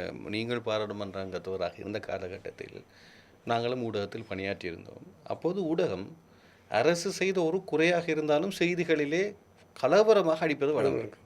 ஆனால் அண்மை காலமாக இவ்வகையான உண்மையான, அதாவது இவை உண்மையான பிரச்சனை, தேவையற்ற சில விஷயங்கள் போய்கொண்டிருக்கு. ஆனால் இவ்வகையான உண்மையான பிரச்சனைகள் ஏன் இந்த செய்திகளிலே பேசப்படாமல் பிரசுரிக்கப்படாமல் இருப்பதற்கு என்ன காரணம்? அது முக்கியமாக செய்ய வேண்டிய விஷயம். அதிகமாக இந்த தனி மனித மீதான நம்பிக்கை அல்லது ஆசை ஒன்று இருப்பதாக நான் பார்க்கிறேன். இது நான் இந்த கண்காணிப்புக்கு வெளியில் செய்கிறேன் என்று சொல்லி தாற்பயத்துக்கு தவறானது அது நிச்சயமாக. நான் இன்னொரு கூட நான் சொன்னால் ஊடகம் சார்ந்த ஒரு விஷயத்தை சொல்கிறேன். நீங்கள் இதை கதைப்பதனால் இந்த தேர்தல் அறிக்கையிலே சொல்லப்பட்டிருக்கிறது, நாங்கள் ஆட்சிக்கு வந்தால் சுயாதீன ஊடக ஆணைக்குழு ஒன்று அமைப்போம், இண்டிபெண்டன்ட் மீடியா கமிஷன் அமைக்கன்னு சொல்லப்பட்டிருக்கிறது. இப்போ நான் கேட்குற கேள்வி, ஊடகங்கள் ஏன் இதை கேள்வி எழுப்பவில்லை என்பது தான். சரி, மற்ற விஷயங்களை ஊடகம் சார்ந்தே. ஆனால் நேற்று முன்தினம் பாருங்கள், அவதானியங்கள் கடந்த வாரங்களிலே Chartered Institute Media in Sri Lanka என்கின்ற ஒரு சட்ட நகல் வெளியாகி இருக்கிறது. இது ஒரு பட்டய நிறுவனம், அது ஒழுங்கு விதிகள் அமைப்பதற்கான நிறுவனம். இதனை பாராளுமன்றத்திலே ஊடகத்துறை பிரதி அமைச்சர் சொல்லுகிறார், நாங்கள் தேர்தல் வாக்குறுதி அளித்தது போல இந்த நிறுவனத்தை நிறுவுகிறோம் என. நாங்கள் கண்காணிப்பாளராக சொல்லுகிறோம், இல்லை இது நல்ல நிறுவனமாக இருக்கலாம், அதில் எங்களுக்கு ஆட்சேபனை இல்லை. ஆனால் நீங்கள் சொன்னதா என்னுடைய அவதானிப்பு, நான் திரும்ப சொன்னேன், இது சிங்களத்திலும் சொன்னேன், ஏன் ஊடகங்கள் இதை பற்றி பேசுகிறார்கள்? இல்லை, அதாவது இதை வேண்டாம் என்று சொல்லவில்லை, இது நல்லம் என்றால் ஏற்றுக்கொள்ளுங்கள், அல்லது அப்படி என்றால் ஏன் நாங்கள் கேள்வி எழுப்புகிறோம்? இல்லை, சொன்னது சுயாதீன ஆணைக்குழு. இது போலத்தானே தகவல் பெறும் உரிமை பற்றியதோ அல்லது சுயாதீன ஆணைக்குழுக்கள் ஏற்கனவே நிறுவப்பட்டதெல்லாம் ஜனநாயகத்தை நோக்கி பயணித்த பாதைகள். நான் ஏற்கனவே சொன்னது போல தேர்தல் வன்முறைகளை நாங்கள் குறைத்திருக்கிறோம் என்றால் ஒரு வகையில் தேர்தல் திணைக்களமாக இருந்து அது சுயாதீன ஆணைக்குழுவாக மாறியது ஒரு காரணம். எனவே இந்த மாதிரியான விடயங்களை ஏன் ஊடகங்கள், மரபு சார்ந்த ஊடகங்கள் பேசவில்லை என்கிற போதுதான் இந்த மாதிரியான உரையாடல்களில் நாங்கள் மீள முன்வைக்கின்றோம். இந்த மாதிரியான விடயங்கள் கண்காணிப்புக்கு எடுங்கள் என்பதாக நாங்கள் இதனை கொண்டு செல்கிறோம், இந்த கண்காணிப்பினூடாக சொல்லுகிறோம். தகவல் அறியும் உரிமை சட்டம் என்பது பொதுத்துறையை அதிசேர்த்திறனாக வைப்பதற்கு மக்களுக்கு கொடுக்கப்பட்ட மிகப்பெரிய அங்கீகாரம். இப்போ அந்த உரிமை சட்டம் செயற்படுகிறதா? இரண்டாவது, அப்படி செயற்படுவதனால் எந்த அரசு நிறுவனங்கள் அதை மதிப்பளித்து செயற்பட்டு கொண்டிருக்கின்றன? இது பற்றி இதை பற்றி இந்த அறிக்கையில் நாங்கள் மிக விரிவாக பேசியிருக்கிறோம். நான் நினைக்கிறேன் இதையும் நீங்கள் சொன்னது போல ஊடகங்கள் அடுத்து கைக்கெடுத்து செய்ய வேண்டிய வேலை. 2 பக்கத்திலிருந்து சொல்கிறேன். ஒரு பாராளுமன்ற உறுப்பினராக இந்த ஆர்டிஏ எனப்படுகின்ற சட்டத்தை நிறைவேற்றிக் கொள்வதற்காக 2016ஆம் ஆண்டு இந்த வெல் சொல்லி சொல்லுவோம், பாராளுமன்றத்தின் அந்த கீழே இறங்கி போராடித்தான் நாங்கள் அந்த சட்டத்தை கொண்டு வர முடிந்தது. மிகுந்த இடத்திலே ஒரு தாற்பரிய கடமை ஒன்று இருக்கிறது அவர்களே. எந்த ஆட்சி காலகட்டத்திலே இதை முன்மொழிந்தார்கள்? ஏனென்றால் இலங்கை உண்மையாகவே சுதந்திரம் அடைந்ததன் பின்னர் மக்கள் சார்பாக மக்களுக்கு கிடைத்திருக்கக்கூடிய மிகப்பெரிய ஒரு உரிமை தான் இந்த தகவல் உரிமை சட்டம். இது பலருக்கு தெரிவதற்கு வாய்ப்பு. அதைத்தான் நான் சொல்ல வந்தேன். கரு ஜெயசூரிய அவர்கள் மிகுந்த சிரமம் எடுத்தார் அதற்கு. ஆனால் அதை சொல்ல வந்த விஷயம், அப்போது எங்களோடு நாங்கள் ஆளுங்கட்சியில் இருந்தோம், எதிர்க்கட்சியில் அமர்ந்திருந்த மக்கள் விடுதலை முன்னணி இதனை செய்ய வேண்டும் என்பதில் கவனமாக இருந்தார். இப்போது அவர்கள் ஆட்சி அமைத்திருக்கிறார்கள். அவர்களுக்கு இதனை நடைமுறைப்படுத்தும் பொறுப்பு இருக்கின்ற காலகட்டத்தில் முன்பிருந்ததை விட இந்த தகவல் அறியும் உரிமை சட்டத்தை ஊடாக மக்கள் பயன்பெறுவது தாமதமாகிறது அல்லது அக்கறையினமாக செயற்படுகிறார்கள் என்பதை நாங்கள் இந்த கண்காணிப்பு அறிக்கையினூடாக முன்வைத்திருக்கிறோம். ஏனென்றால் 2 விடயம் நடக்கிறது. நாங்கள் 3ஆம் தரப்பு மாத்திரம் சமூகம் சார்பாக இந்த கண்காணிப்பு நடவடிக்கை மேற்கொள்ளவில்லை. அரசாங்கம் தாங்கள் செய்கின்ற இந்த பணி, அதாவது தாங்கள் தேர்தல் அறிக்கையில் சொன்ன விடயங்களை தாங்கள் செய்கிறோமா என்பதை கண்காணிப்பதற்கு ஒரு நீண்ட வேலை திட்டத்தை முன்வைத்திருக்கிறேன். அதனை நான் பாராட்டி எழுதியிருக்கிறேன். நல்ல விஷயம் இதெல்லாம். எவ்வாறு செய்கிறார்கள் என்றால், இந்த தேர்தல் அறிக்கையை ஒரு அரசியல் ஆவணமாக மாத்திரம் வைத்துக்கொள்ளாமல் தேசிய திட்டமிடல் சட்ட வரைபாக, நான் ஆங்கிலத்தில் சொல்கிறேன், நேஷனல் பாலிசி ஃப்ரேம் ஒர்க்காக மாற்றியிருக்கிறார்கள். அமைச்சரவையிலே கொடுத்து அமைச்சரவையில் சமர்ப்பித்து நாங்கள் இதைத்தான் செய்ய போகிறோம். எனவே இது ஒரு அரசியல் ஆவணம் மாத்திரமல்ல, அதற்கு ஒரு அரசாங்க ஆவணமாக மாறிவிட்டது. எனவே மக்களுக்கும் பொறுப்பு இருக்கிறது, அரசாங்கம் ஒன்று வரவேற்கக்கூடிய விஷயம். அதற்கு பிறகு அதனை கண்காணிப்பதற்கு, இது முறையாக நடைபெறுகிறதா, இந்த வேலைத்திட்டம் நடைபெறுகிறதா என்பதை கண்காணிப்பதற்கு 11 பேர் கொண்ட கமிட்டி ஒன்றை நிறுவியிருக்கிறார்கள். எல்லா அரசு நிறுவனங்களுக்கும் இந்த செயற்பாடை நீங்கள் செய்கிறீர்களா என்பதை அறிக்கையிடுங்கள் என்பதாக ஒரு சுற்று நிறுவனம் வெளியிட்டிருக்கிறார்கள். இதெல்லாம் ஜனாதிபதி செயலகத்திலிருந்து போயிருக்கு, இந்த நடைமுறையெல்லாம் போயிருக்கு. ஆனால் எங்கே கடைசி பிரச்சனைக்கு வருவோம் எங்கே என்றால், அவர்கள் என்ன செய்தார்கள் என்ற அறிக்கை இன்னும் வரைக்கும் வரவில்லை. இப்போ நாங்கள் 3வது அறிக்கைக்கு போய் கொண்டிருக்கிறோம். நாங்கள் வெளியிலிருந்து 3ஆம் தரப்பாக இருந்து 3வது அறிக்கை வரைக்கும் வெளியிடுகிற போது அரசாங்கம் தாங்கள் கொடுத்த வாக்குறுதிகளை இவை நிறைவேற்றி இருக்கிறோம், இவை நிறைவேற்றவில்லை, இவை செய்யவிருக்கிறோம் என்கின்ற அறிக்கையை இன்று வரைக்கும் சமர்ப்பிக்கவில்லை. சரி, அரசாங்கம் இதுக்கான பொறுப்பு குரல் யார்? அரசாங்கத்துக்கே தான் உண்டு. இதைத்தான் இந்த சமூக ஊடகங்கள் ஊடாகவும் மக்களிடத்துலேருந்து தான் வர வேண்டும். அது இப்போ இந்த உரையாடலின் நோக்கம் அதுதான். நாங்கள் அறிக்கை வெளியிட்டதோடு பேசாமல் போயிருக்கலாம். நாங்கள் உங்கள் போன்ற இந்த சுயாதீனமாக இயங்கக்கூடிய நிறுவனங்களின் ஊடாக இதனை மக்களிடத்துக்கு கொண்டு செல்வது என்னவென்றால், இதை கேள்வி எழுப்புகிற பொறுப்பு உங்கள் வாக்களிப்பதோடு உங்கள் பயணம் நின்றுவிடவில்லை. நீங்கள் ஒரு சமூக உடன்படிக்கையை செய்திருக்கிறீர்கள், சோஷியல் கான்ட்ராக்ட். நன்றா வந்திருக்கு. உண்மையாக சொல்ல போனால் இப்போ அத்தனையும் மாற்றம் செய்வது உண்மையாகவே நான் சொல்லுகிறேன், நான் என்ன சொல்வது, மாஸ் மீடியாஸ் இல்லை, வெகுஜன ஊடகம். இப்போ அதுன்ற அழுத்தத்தை விட இப்போ சமூக ஊடகம் வந்து இப்போ பெருசாக வந்துட்டு. அப்போ நீங்கள் பார்க்குற எத்தனையோ பேர் நீங்களே உங்களுடைய ஃபேஸ்புக்லையும் உங்களுடைய டிக்டாக்லையும் நீங்கள் இதை பேசலாம். அப்படி பலர் பேசும்போது தான் அந்த ஜனநாயகம் நாங்கள் கொடுத்த வாக்குக்கு என்ன நடக்கிறது அந்த கேள்வி எழுப்புவதற்கான அதே கேள்வியில தான் இன்னொரு பிளாட்ஃபார்ம் உருவாக்கும். எனவே நாங்கள் என்ன செய்கிறோம், சரி, அவர்கள் அறிக்கை எதிர்பார்த்தோம், இவர்களது 11 பேர் அறிக்கை என்ன சொல்கிறார்கள், என்ன நடக்கிறது என்று பார்த்தால் இல்லைன்னா RTI விண்ணப்பிக்கிறோம். ஒவ்வொரு விஷயங்களையும் கேட்கிறோம். எல்லா விஷயங்களும் எங்களால் தெரிந்தவற்றை கிடைக்கக்கூடியவற்றை நாங்கள் எங்களை அவதானிப்பு பணி எங்களுக்கு இருக்கக்கூடிய அனுபவங்களின் அடிப்படையில் நாங்கள் பார்க்கிறோம். அரசாங்கம் எவ்வாறெல்லாம் பணியாற்றலாம், அமைச்சரவை தீர்மானங்களினூடாக செல்லலாம். எல்லா அமைச்சரவை தீர்மானங்களையும் அங்கே அவதானிக்கிறோம். இதை செய்கிறார்களா, இதை செய்கிறார்கள், என்ன செய்கிறார்கள் என்று பார்க்கிறோம்.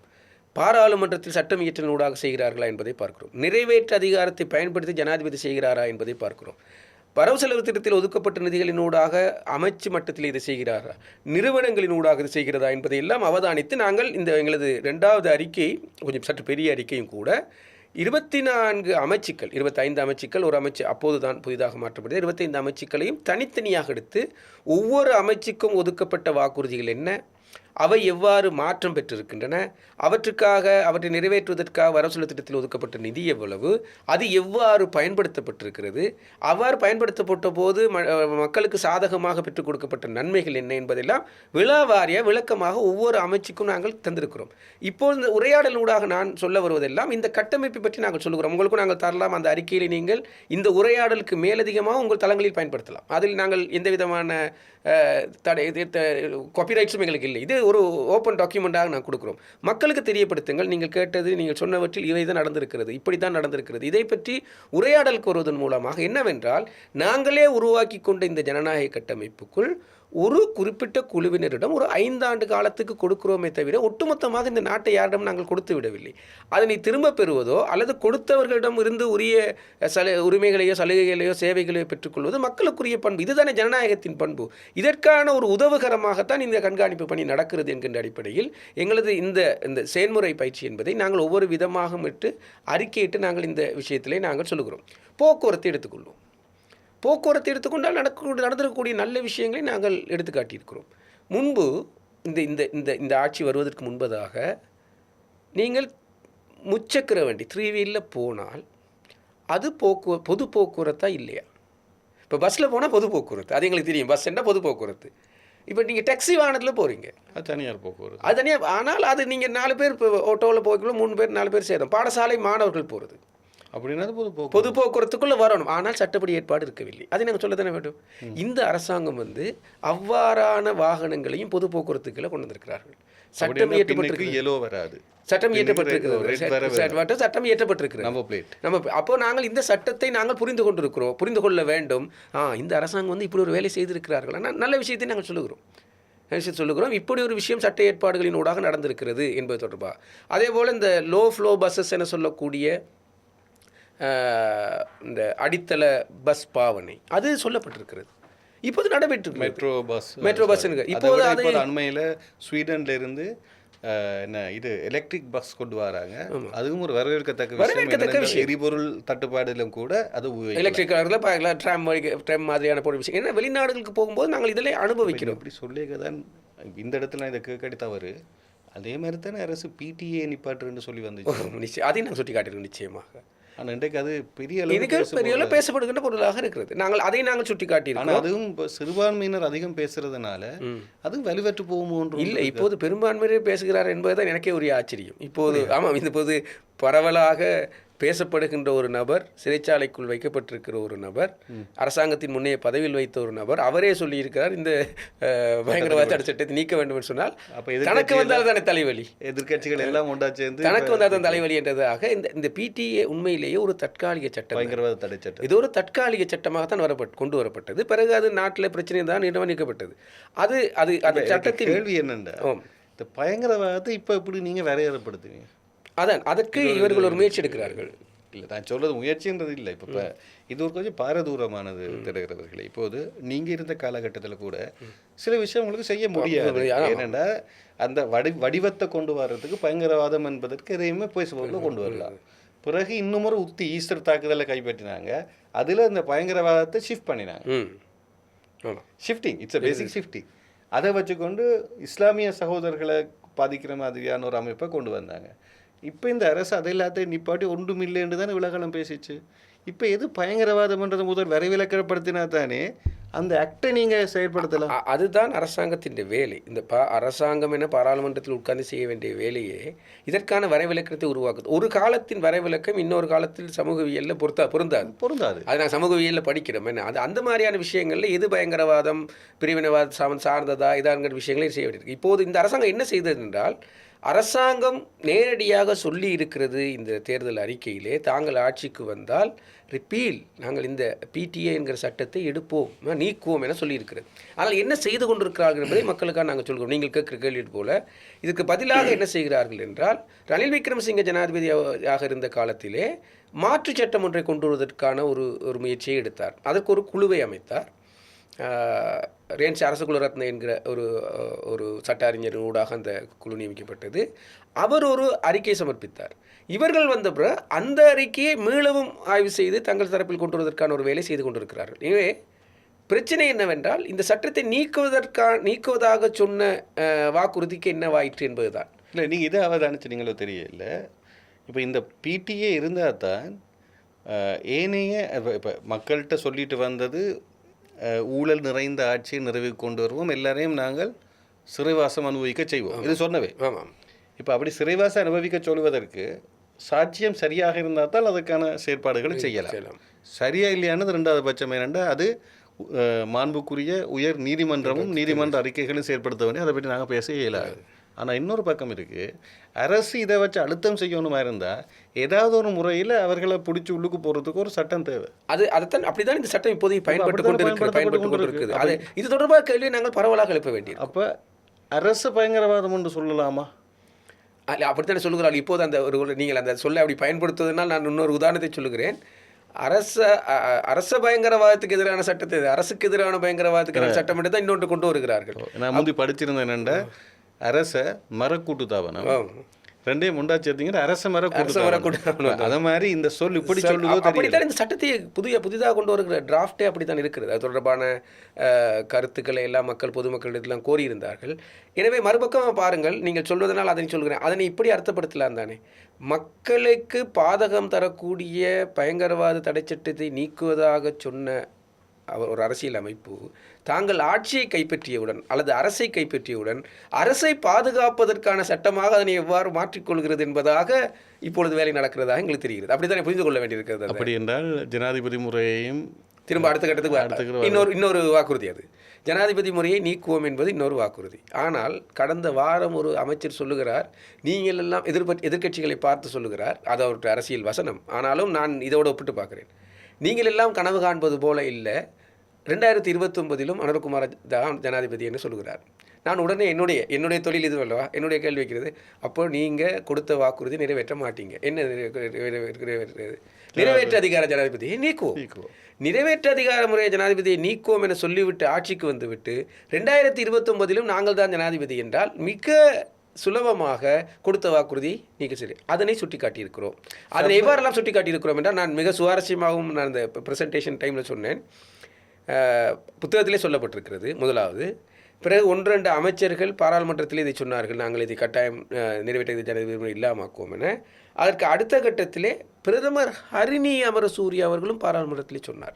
இதெல்லாம் நாங்கள் வரிசைப்படுத்துகிறோம். அதான் நான் சொன்னேன், நாங்கள் அவதானிக்கும் போது எப்படியெல்லாம் அவதானிப்போம் என்றால், ரைட் இப்படி சொல்லியிருக்கிறேன், இப்படி சொல்லியிருக்கேன், இப்படி அப்போ நான் சொன்னேன், இன்னும் ஒருவர் தான் சொல்ல வேண்டியிருக்கிறது, அவர் தான். அப்படி தான் நான் சொன்னேன். இன்னும் ஒருவர் அதை சொல்லுகின்ற போது தான் அது சாத்தியம். இது சாத்தியம் இல்லாத போது 94ஆம் ஆண்டிலிருந்து சொல்லப்பட்டு கொண்டு வருகிற இந்த வாக்குறுதி இந்த ஆட்சியிலும் அதே நிலைமைதான் என்றால் நாங்கள் எதிர்பார்த்த சிஸ்டம் சேஞ்ச் இல்லை. அந்த தனிநபருக்கு என்ன கொண்டாட்டமே பெஞ்சுமே தவிர நாங்கள் எதிர்பார்த்து என்னென்னால் இந்த நிறைவேற்று அதிகார ஜனாதிபதி முறைக்கு கீழாக வரக்கூடிய பிரச்சனைகளை நாங்கள் அனுபவித்து விட்டோம். கடந்த காலம் முழுக்க அனுபவித்து விட்டோம். அப்படியான ஒரு நிறைவேற்று அதிகார ஜனாதிபதி நீங்கள் சொன்னது போல மக்களே அடித்து துரத்துகின்ற அளவுக்கு எல்லைக்கு அது போய்விட்ட பிறகும் அதற்கு பிறகு வருகின்ற ஜனாதிபதியும் கூட அதை மாற்றம் செய்வதற்கு வாக்குறுதி அளித்துவிட்டு வாக்குறுதி நிறைவேற்றாமல் இருக்கிறார் என்பது எப்போது இந்த சிஸ்டம் இதை விட மக்கள் என்ன செய்யலாம் என்பதற்கான ஒரு கேள்விக்குறி இருக்கிறது. எனவே இந்த புத்தகத்தை வாசித்துத்தான் வாக்களித்தார்கள் என்பது ஒரு புறம் இருக்கட்டும். ஆனால் இது ஒரு இல்லை, இது அப்படி நான் சொல்ல முடியாது. திலகரவர்களே, வாசித்து வாய்த்த வாக்களிக்கிறது மக்கள், ஆனால் அதை பதிவு செய்து அரசுக்கு வந்ததுன்னா பொறுப்பு கூற வேண்டியது. நான் சொல்ல வந்தேன், சமூக ஒப்பந்தத்தின் ஆவணமாக இது இருக்கிறது என்கின்ற அடிப்படையில் அந்த சமூக ஒப்பந்தத்தை நிறைவேற்றிய கடப்பாடு ஒன்று இருக்கிறது. அப்படி இல்லாவிட்டால் இந்த குத்தகைக்கு ஒப்பந்தம் விட்டு அத்தனை பேரும் தித்வாவில் பாதிக்கப்பட்ட பிறகு வாகனம் எடுத்துக்கொண்டு போய்க்க கொடுக்காம இருந்திருக்கலாம்.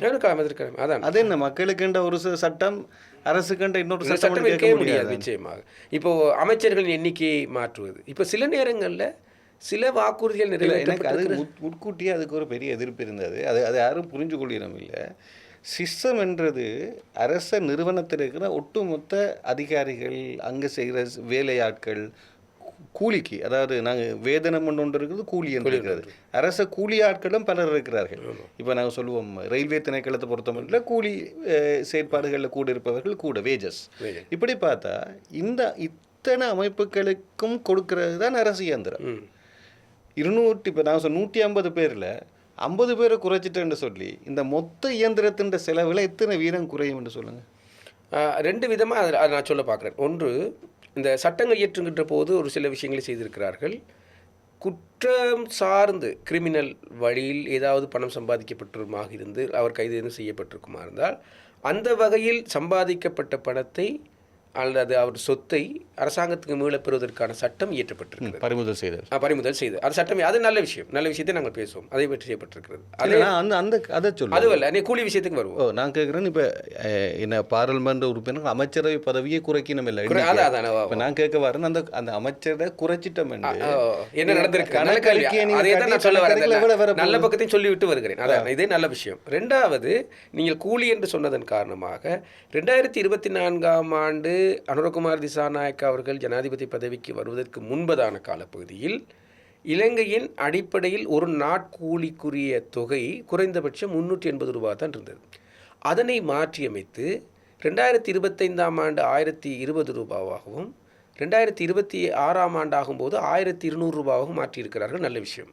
இது இப்போ கூலி உயர்வை பற்றி பேசுவோம். மூன்றாவது, இந்த ஜனாதிபதிகள், முன்னாள் ஜனாதிபதிகள் பாவித்த அவர்களுக்கு இருந்த சலுகைகள் என்கின்ற அடிப்படையில் அவர்களுக்கான ஓய்வூதியத்தை நீக்குவது, ஓய்வூதியத்தை நீக்க முடியாது போனது, அது அரசியல் அமைப்பு சட்டத்தோடு தொடர்புடைய ஏனைய பங்களாக்கள் அந்த மாதிரி விஷயங்கள் எடுத்து அமைச்சர்கள் பாவித்ததெல்லாம் எடுத்தது. அதுவும் நல்ல விஷயம். அடுத்த கேள்விக்கு வருவோம். நீங்கள் கேட்ட கேள்வி தான், அவ்வாறு பெற்றுக்கொள்ளப்பட்ட அந்த விடுதிகள் அல்லது வீடுகள் அல்லது பங்களாக்கள் இப்போது என்னவாக இருக்கிறது என்கிற கேள்வியை வைத்தால், எனக்கு தெரிந்த மட்டத்தில், நான் ஒரு கண்காணிப்பாளராக நான் அங்கங்கே தேடி பார்த்த விஷயத்தில் அவை குறைந்தபட்ச பராமரிப்பு கூட இல்லாமல் வீணடிக்கப்படுகின்றன என்கிற செய்தி தான் வருகிறது. இப்போ நீங்கள் வெளியில் போனாலும் பக்கத்தில் பார்க்கக்கூடியது. அடுத்தது, இந்த ஜனாதிபதியிட செயலகத்திலிருந்து அல்லது முன்னாள் ஜனாதிபதி கொடுக்கப்பட்ட பணத்திலெல்லாம் நாங்கள் சேமித்து விட்டோம் என்றால் அதை வைத்து என்ன செய்தீர்கள்? பாவிக்காத வாகனங்களை எல்லாம் எடுத்து நாங்கள் ஏலத்தில் போட்டோம் என்று சொன்னால் அதை வைத்து என்ன நடக்கின்றால், இதனை செய்து காட்ட வேண்டிய, இதைத்தான் நான் முன்பே சொன்னேன், அரசாங்க தரப்பிலிருந்து நாங்கள் அறிக்கை எதிர்பார்க்க வேண்டி இருக்கிறது. இதை நான் எப்படி பார்க்குறேன்டா, இப்போ நீங்கள் முன்னாள் ஒரு பாராளுமன்ற உறுப்பினர், நானும் ஒரு நிறுவனத்தின் தலைவராக இருந்திருக்கிறேன், ஒரு ஊடக நிறுவனத்தின் தலைவராக இருந்திருக்கிறேன். அப்போ எஃபிஷியன்ட், உத்தமமாக செயற்பாட்டு திறன், இதை நாங்கள் தமிழில் சொன்னோம்டா, இது அற்ற ஒரு நிர்வாகம் செயலிழந்த நிர்வாகம் அல்லது உயிரிழந்த நிர்வாகம், இப்படி தான் நாங்கள் பேசுவோம். இப்போ ஃபெப்ரல் இந்த நீங்கள் சொல்கிற இந்த ஒப்பந்தங்கள் சொல்லப்பட்ட கூற்றுக்களை அரசு செய்தா இல்லையான்னு பார்க்குற அதே நேரம், இந்த அரச நிறுவனங்களை கையகப்படுத்தியிருக்கிற இந்த அரசின் பெருந்தலைவர்கள், அந்த அரசின் பெரிய பெரிய தலைவராக, ஒவ்வொரு நிறுவன தலைவராக இருப்பவர்கள், அந்த நிறுவனங்களை எந்தளவு தூரம் செயற்திறனோடு செயற்பட்டிருக்கிறாங்கன்னு நீங்கள் பார்க்குறீங்களா? நான் ஒரு தனிப்பட்ட ரீதியில் ஒன்று சொல்லவா? நீங்கள் எந்த இலங்கையில் இருக்கிற வியாபாரிகள் இப்போ கடந்த எல்லாரும் உண்மையாக சொல்ல போனால் இலங்கையில் இருக்கிற ஒட்டுமொத்த வியாபாரிகள் பொதுவாக அதிகப்படியானவர்கள், பெரும்பான்மையினர் இந்த அரசு வர வேண்டும் என்று தான் ஆசைப்பட்டார்கள். எல்லாரும் சரி, அதில் ஒருத்தர் தான் நான் இல்லைன்னு சொல்ல வரேன், இல்லை நாட்டுக்கு நல்லது நடந்தால் நல்ல. ஆனால் இப்போ நீங்கள் பார்த்தீங்கன்னா எந்த வியாபாரி தனக்கு நல்லது நடக்குதுன்னு பேசுகிறான்னு கேட்டுப்பாருங்க. இந்த வரி திரும்ப வரிச்சுமை, என்ன ரெட்டிப்பு வரிச்சுமை, உங்களுக்கு தெரியும். இந்த வரியை பற்றி பேசுகிறேன்னா நான் நீங்களும் ஒரு புது நிகழ்ச்சி செய்ய வேண்டி வரும். இப்படி பல விஷயங்கள் நடக்குது. ஆனால் நிறுவனங்கள் அரச நிறுவனங்கள் முடிவெடுக்கிறதுல மிகப்பெரிய காலதாமதம். ஏனென்றா இந்த அரசின் உயர்மட்டத்தில் இருக்கிற ஒரு சிலர் தான் எந்த ஒரு ப்ரொபகண்டா, எந்த ஒரு ப்ரொஜெக்டை நீங்கள் கொண்டு போனாலும், எந்த ஒரு ப்ரொபோசலை நீங்கள் கொண்டு போய் கொடுத்தாலும் இறுதியாக தீர்மானிக்கணும், மற்றவையெல்லாம் எடுக்கணும், நல்ல ஐடியா செய்வோம். இப்படி எத்தனையோ இப்போ நீங்கள் அறிக்கை உங்களுக்கு தெரியாது, எனக்கு இல்லை, நீங்கள் போய் பாருங்கள், எத்தனையோ வெளிநாட்டிலிருந்து வரக்கூடிய அரசு சார்பற்ற நிறுவனங்களாக இருக்கலாம், மிகப்பெரிய முதலீட்டாளர்களாக இருக்கலாம், அவர்களுக்கு இருக்கிற பெரிய தலையடி இந்த ப்ரொபோசலை மூவ் பண்ணுறது நீண்ட காலமாக இது நிற்கிது. இது செயற்திறனின்மை நீண்ட காலமாக நிற்கிதுண்டா, திருப்பி இந்த முதலீடு சுழற்சி முறையே இல்லை. அப்போ திரவத்தன்மையான அமைப்பை இந்த பொருளாதாரத்துக்கு வழங்க இல்லை. பொருளாதாரத்துக்கு திரவத்தன்மை வழங்காட்டி பணம் கையில் இருக்காது, சுழற்சி முறை இல்லை. இதுக்குள்ளே இறக்குமதி இன்னும் அதிகரிக்கப்படுது. இதை விட இன்னும் ஒரு விஷயம், நாங்கள் வாகன இறக்குமதியில் இருக்கிற தீர்வையை பற்றி பெருசாக பேசி கொண்டிருக்கிறோம். நாங்கள் வெண்டிட்டோம், இந்த அரசு செய்துட்டேன்ட்டு.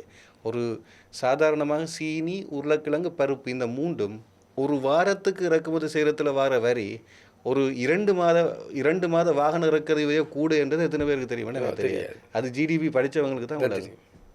அப்போ இதெல்லாம் ஏன் வெளியில் பேசப்பட இந்த ஜிடிபின்னு நீங்கள் சொல்லுவதுனால் சொல்லுவேன், அதாவது உற்பத்தி கைத்தொழில் ஊடாக ஜிடிபியை வருஷத்துக்கு 120 மில்லியன் அதிகரிப்பதாக 2030க்குள் அதிகரிப்பதாக தேர்தல் வாக்குறுதி சொல்லியிருக்கிறார்கள்.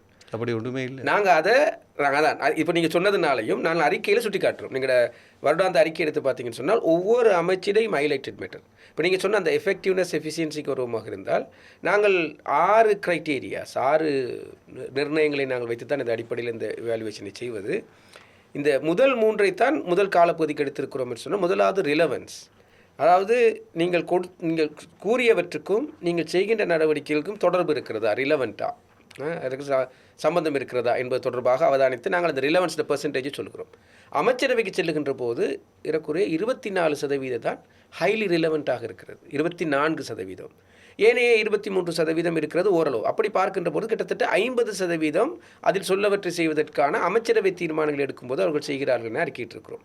இரண்டாவது நீங்கள் கேட்ட மிக முக்கியமான விஷயம் தான் இந்த எஃபிஷியன்சி என்று வருகிற போது, வரவு செலவு திட்டத்துக்கு சொல்கிற போது இந்த ஒதுக்கீடுகளை நீங்கள் செய்கிற போது சரியாக செய்கிறீர்களா பார்க்கிற போது அதிலும் ஒரு எஃபிஷியன்சியை கால எல்லையை பார்க்கின்ற போது ஒரு வருட முடிவிலே சராசரியாக 60% தான் பண ரீதியாக பயன்படுத்தியிருக்கிறார்கள், அதாவது ஒதுக்கப்பட்ட நிதியை.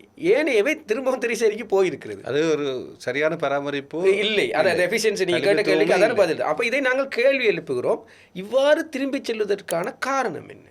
அப்போ அரசாங்கத்துக்கு காரணம் சொல்லும், திரும்பி செல்லலாம், அதற்கான தேவைப்பாடு வரலாம். திரும்பி செல்வதற்கான காரணத்தை சொன்னால்தான் அது அடுத்த முறை பயன்படுத்தப்படுமா அல்லது காலதாமதம் தான். இப்போ இன்னைக்கு வரைக்கும் நாங்கள் அறிக்கை வராதன் காரணமாக இல்லை. அடுத்தது எஃபெக்டிவ்னஸ் என்கிற இன்னொரு விஷயத்தை பார்க்கிறோம். இவ்வாறு கொடுக்கப்படுகின்ற நிதியின் ஊடாக எத்தகைய தாக்கம் சமூகத்திலே வந்திருக்கிறது. அதுக்கு உதாரணமான ஒரு விஷயம்தான் இந்த அரசாங்கம் கவனமாக மேலதிகமாக கூட என்று சொல்லலாம். ஏப்ரல் மாதம் இந்த அஸ்வஸ்ம கொடுப்பணும் அதை செய்வதற்கு வந்திருக்கிறார். அது ஏப்ரல் மாதம் 2 தடவை வேறு கொடுத்திருக்கிறார்கள். இதை கொடுப்பதனூடாக இது நல்ல விஷயம். நாங்கள் ஏழை பாடலுக்கு அது கெடுக்க நேரம் இல்லைன்னு சொல்ல முடியாது. ஆனால் எங்கே இந்த சிக்கல் வருகிறது என்றால், இது வெல்ஃபேரிசம் எக்கனமி என சொல்லப்படுகின்ற நலன்புரி சார்ந்த ஒரு பொருளாதாரத்துக்கு இருக்கும் போது அது மட்டுமல்ல, சரியான நேரத்துக்கு சரியான கொடுப்பனும் கொடுத்தா மட்டும்தான் சரியான தீர்வை நீங்கள் பெற்றுக்கொள்ள மிக முக்கியமாக இருக்குது. ஆமாம். இப்போ நான் இந்த CEPA Centre for Poverty Analysis, economic poverty analysis, அதுக்கு செயற்பாடு இந்த திறன்சார் செயற்பாடுகளுக்கு போயிருந்தேன். அப்போ இந்த ஒவ்வொரு துறை சார்ந்த தலைவர்கள், அதாவது விவசாயம், மீன்பிடி, கைத்தொழில், இப்படி தலைவர்களை நாங்கள் மீட் பண்ணி பேசுகிறோம். அவர்கள் சொன்ன அத்தனையும் என்னவென்றால், சரியான நேரத்துக்கு தங்களுக்கு எதுவும் கிடைக்கல. அதனால் தாங்க மீள செய்ய வேண்டிய உற்பத்திகளும் செயற்பாடுகளும் பாதிப்படைஞ்சிருக்கு. இதை எல்லாத்தையும் விட நாங்கள் முதல் சொன்ன மிக முக்கியமான குற்றச்சாட்டு, இப்போ உதாரணத்துக்கு இந்த தித்வாவில் எல்லாரும் பாதிப்படைஞ்சிருக்கு. இந்த விவசாயத்துறை பெரிய மளவு பாதிப்பு. அப்போ தித்வாவை முடிவு செய்ய வேண்டியவர்கள் எங்கே இருக்கிறாருன்னா கிராம சேவகத்தில் இருக்கிறார். கிராம சேவ மட்டத்திலிருந்து காலதாமதம். அதே நேரம் சரியானவர்களுக்கு சரியானது போகிறத டிசைட் பண்ணுறது கிராம சேவகர். இப்போ நீங்கள் எனக்கு சொன்னீங்க முதல் இந்த நெட்வொர்க்கை வச்சு என்ன எஸ்எம்எஸை வச்சு செய்யலாமான்ட்டு. இந்த கிராம சேவகர்கள்ட்ட என்ன கம்ப்யூட்டர் இருக்குது பதிவு செய்கிறதுக்கு? அதெல்லாம் செய்யலாம். இப்போ நான் நினைக்கிறேன் டிவிஷனல் செக்ரட்டரிக்கு அதில் ஒரு நல்ல பக்கத்தையும் சொல்லிவிடுவோம். இந்த டிவிஷனல் செக்ரட்டரிஸில் இருந்து டிஜிட்டலைஸ் பண்ணுவதற்கான ஒரு முறைமை சொல்லப்பட்டு ஓரளவு இப்போது டிவிஷனல் செக்ரட்டரி வரைக்கும் சென்றிருக்கிறார்கள். அது ஒரு அமைச்சரவை பத்திரத்தினூடாகவும் செய்து இப்போது நான் இந்த இன்னும் சுருக்கமாக நாங்கள் இதை சொல்லுவோமாக இருந்தால், இந்த அரசாங்கம் நான் சொன்ன இந்த 25% ஹைலி ரிலவெண்ட்டாக செய்கிறார்கள், இந்த டிஜிட்டலைஸ் முறைமைக்கான செய்ய முற்படுகிறார்கள் என்பதில் மாற்று கருத்து இல்லை. சிக்கல் என்னவென்றால், அதனை செய்வதற்கான அந்த பலம் பொருந்திய ஆளணி இவர்களிடத்தும் இல்லாததுக்கு ஒரு பிரச்சனை. நீங்கள் சொன்னது போல ஒரு குழுவே எல்லாவற்றையும் செய்ய வேண்டும் என்பது, அல்லது ஜனாதிபதி தான் சகலவற்றையும் சமநிலைப்படுத்த வேண்டும், பேலன்ஸ் பண்ணுவார். அந்த பாராளுமன்றத்தில் உரையாற்றி பேலன்ஸ் பண்ணுவது என்பது மற்றவர்கள் செய்யாதன் காரணமாக அல்லது மற்றவர் தவறுகின்ற போது இவர் தான் பேலன்ஸ் பண்ணணுங்கின்ற ஒரு சமநிலை சிக்கல் இங்கே இருப்பதாக நாங்கள் பார்க்கிறோம். இப்போ நான் கேட்குறேன், இப்போ நீங்கள் இப்போ உங்களுக்கு நீங்கள் வரும்போது தான் ஏஐ பற்றி பேசினாங்க. அதனால் அந்த தொடர்பு இருக்கிறதுனால நான் ஒரு கேள்வியாக பேசுகிறேன். இது உங்களோட குற்றச்சாட்டு இல்லை. ஒரு ஊபர் பிக்மி ஒரு நாளைக்கு எத்தனை ரெஜிஸ்ட்ரேஷன் வருது? எவ்வளோ ரெஜிஸ்ட்ரேஷன்? அத்தனை வாகனங்கள். இப்போ அது எதில் நடக்குது? எல்லாம் மொபைலில் தான் நடக்குது. இப்போ நாங்கள் ஏன் நாங்கள் ஒரு கணினி, ஒரு கம்ப்யூட்டரோ இல்லாட்டி ஒரு லேப்டாப்போ இருந்தால் தான் இதை நாங்கள் சென்டரைஸ் பண்ணி இந்த டிஜிட்டலை நாங்கள் பதிவு செய்யலாம்னு நினைக்கிறோம். ஏன் அந்த மேசையில் உட்காந்து பார்க்குறோம். ஏன் இதை ஈஸி பண்ணக்கூடாது? ஏன் ஒரு ஒரு ஒரு ஒரு கிராம சேவகர் தட்ட ஃபோட்டோ ஒரு ஒரு எக்ஸல் மாதிரி ஒரு சீட் இருந்தால் அக்சஸ் மாதிரி ஃபில்டர் பண்ண முடியுமா இருந்தால் பேரை பதிவு செஞ்சுட்டு சிங்களத்தில் இப்போ சொன்னாலே வருமே. அப்போ அதை பதிவு செஞ்சு ஏன் நாங்கள் அமுல்படுத்த இயலாது? இதுதான் இந்த உரையாடல் முக்கியத்துவம் நினைக்கிறேன். இவை எல்லாமே இந்த தேர்தல் அறிக்கையிலே சொல்லப்பட்டிருக்கிறது. அங்கே தான் நாங்கள் திரும்பவும் அங்கே வர வேண்டியிருக்கிறது என்றால், தேர்தல் அறிக்கையில் சொல்லியிருக்கு செய்ய போகும்போது வரக்கூடிய சிக்கல் என்றால், உதாரணமாக அந்த $2.5 மில்லியன் கொடுப்பனவை எடுப்போம். அது இப்போ நீங்கள் ஏஐயை பற்றி யோசிக்கிறீங்க. 10 தடவை திரைசேரியிலிருந்து பணம் கடன் கொடுக்கப்பட்டவரான ஒருத்தருக்கு கொடுக்கப்பட்டு திருப்பி செலுத்தப்பட்டிருக்கிறது. ஒரு தடவைனா கூட நாங்கள் தவறென்று ஒத்துக்கொண்டு போயிடலாம். ஒரு தவறு 10 தடவை போகும் வரைக்கும் நீங்கள் விட்டு கொண்டிருப்பீர்களாக இருந்தால், அவை இப்போ வேறு பக்கம் போயிருக்குமா இருந்தால், இங்கே சொல்லப்பட்ட டிஜிட்டலைசேஷன், அதற்காக கொண்டு வரப்பட்ட நிபுணர், அவருக்காக விடப்படுகின்ற செலவுகள், இதற்காக டிஜிட்டல் எக்கனமி அல்லது டிஜிட்டல் மினிஸ்ட்ரி என்றே ஒரு அமைச்சகமே இருக்கிறது. அப்போ அதற்காக ஒதுக்கப்படுகின்ற நிதி, இதற்கு என்ன நடக்கிறது என்பதை தான் நாங்கள், அப்படி என்றால் அது தவறுதலாக நாங்கள் செய்துவிட்டோம். ஒரு கொடுப்பனவை 2 தடவை செய்து விட்டோம். 10 தடவைகள் செய்தது எப்படி தவறாக நடக்க முடியாதானே? எனவே நாங்கள் இந்த கொடுத்த வாக்குறுதிகளை நிறைவேற்றுகின்ற போது, இந்த வாக்குறுதிகளை கொடுக்கப்பட்டது மாத்திரமல்ல, அவை சரியாக நடைபெறுகிறதா என்பதற்கான கண்காணிப்பு செய்ய வேண்டியிருக்கு. எனவே மீளவும் நான் இந்த 3ஆம் தரப்பிலிருந்து இந்த தேர்தல் அறிக்கை கண்காணிப்பு குழுவின் ஒரு ஆலோசகராக இருந்து அரசாங்கத்திடம் நாங்கள் இந்த ஊடக நிகழ்ச்சிகள் மாத்திரமல்ல, இந்த அறிக்கையை தயார் செய்தவுடன் நாங்கள் முதலில் சந்திப்பது அரசு பிரதிநிதிகளை தான். அவர்களை போய் சந்திக்கிறோம். அமைச்சர்களையோ அல்லது பாராளுமன்றத்தின் சபை முதல்வரையோ அல்லது கட்சி காரியாலயத்தில் போயிட்டு முக்கியஸ்தர்களையோ முக்கிய சிரேஷ்ட அமைச்சர்களை சந்திக்கிறோம். எங்களது இந்த அறிக்கை வெளியீட்டு விழாவுக்கும் அவர்களையும் அழைக்கிறோம். அழைத்து அவர்கள் முன்னிலையில் தான் இதை சொல்லுகிறோம். இந்த முறை மேலதிகமாக சென்று எதிர்கட்சியை அழைத்த ஒரு விவாதத்தை உருவாக்கணும். நாங்கள் இது நீங்கள் சொல்கிறது என்ன எளிமைப்படுத்தி சொல்கிறதா இருந்தால், இப்போ எங்களோட நண்பர்கள் பார்த்து கொண்டு கேட்க சொல்கிறதா இருந்தால், இப்போ ஒரு பரீட்சைகள் நடந்து கொண்டிருக்கு. பரீட்சை மேற்பார்வையை செய்வதற்கென்று ஒரு ஆசிரியர் வருவார். அவர் தான் திலகராஜ் அவர்களும் அவர்களோட குழுவும். இப்போ அவர்கள் வினாக்கள் சரியாக எழுதப்படுகிறதா என்பது பார்ப்பதற்கு அல்ல, அவர்கள் தவறு நடைபெறக்கூடாது என்பதற்கான முகாமைத்துவப்படுத்துகிறார்கள். அதனால் அவையோட மொனிட்டர்ஸ் என்னென்னா இந்த தவறுகள் நடந்திருக்குன்றதை திருப்பி ரிப்போர்ட் பண்ணுறது. இப்போ இதில் நீங்கள் எல்லாமே சொல்கிறது அரசுக்கு விரோதமானது என்ற மனநிலை இருக்கு. அப்படி இல்லை.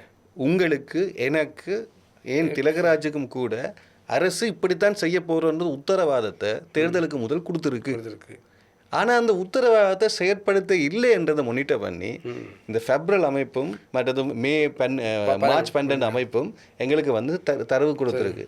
இது உண்மையாக இந்த அரசை இன்னும் சேர்த்திறனாக்கிறதுக்கு உங்களுக்கு விழிப்புணர்வு செய்கிற நிகழ்ச்சி.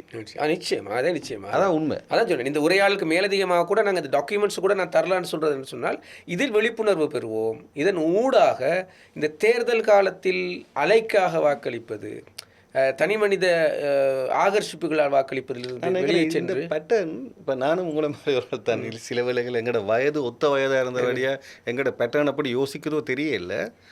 இந்த உலகத்தில் ஒவ்வொரு காலகட்டத்திலும் ஒரு அலை வரும். அண்மை கால சர்வதேச அலையை என்னென்னு கேட்டிங்கன்னா இந்த தனிநபர் விருப்பு போயிட்டு வர்றது, அதை எல்லாரும் பயன்படுத்தினோம். இலங்கை நான் ஏற்கனவே சொன்ன மாதிரி இத்தனை அலைகளுக்கும் சின்ன நாடாக இருந்தாலும் முதலாக அந்த அலையை காட்டுறது நாங்களாக தான் இருந்திருக்கிறோம். கடந்த காலங்கள் பல இடங்கள் அப்படி தான் இருந்திருக்கிறோம். நீ வடிவமைச்சு பாருங்க, அரசியல் அலைகள் நாங்கள் தான் காட்டியிருக்கிறோம். இப்போ அந்த அலையும் தவறாக போகும். அடுத்தது நீங்கள் அப்படியே வாக்களிக்க வேண்டும் என்ற ஒரு கட்டமைப்புக்கு இந்த காலம் கொண்டு சொல்லுகிறதோண்டு எனக்கு தோணுது. நிச்சயம் இலங்கை எதையும் உள்வாங்கிக் கொள்ளுகிற ஒரு நாடு. அது எதை சிம்பிளாக மிக இலகுவாக வேகமாக எதனையும் உள்வாங்கிக் கொள்ளுகிற ஒரு நாடு. பிரச்சனை இருக்கிறது எங்கே இருக்கிறது என்றால், இந்த ஜனநாயகத்தை புரிந்து கொள்வதும் ஜனநாயக பொறுப்பை நாங்கள் உணர்ந்து கொள்வதிலும் இருக்கிறது.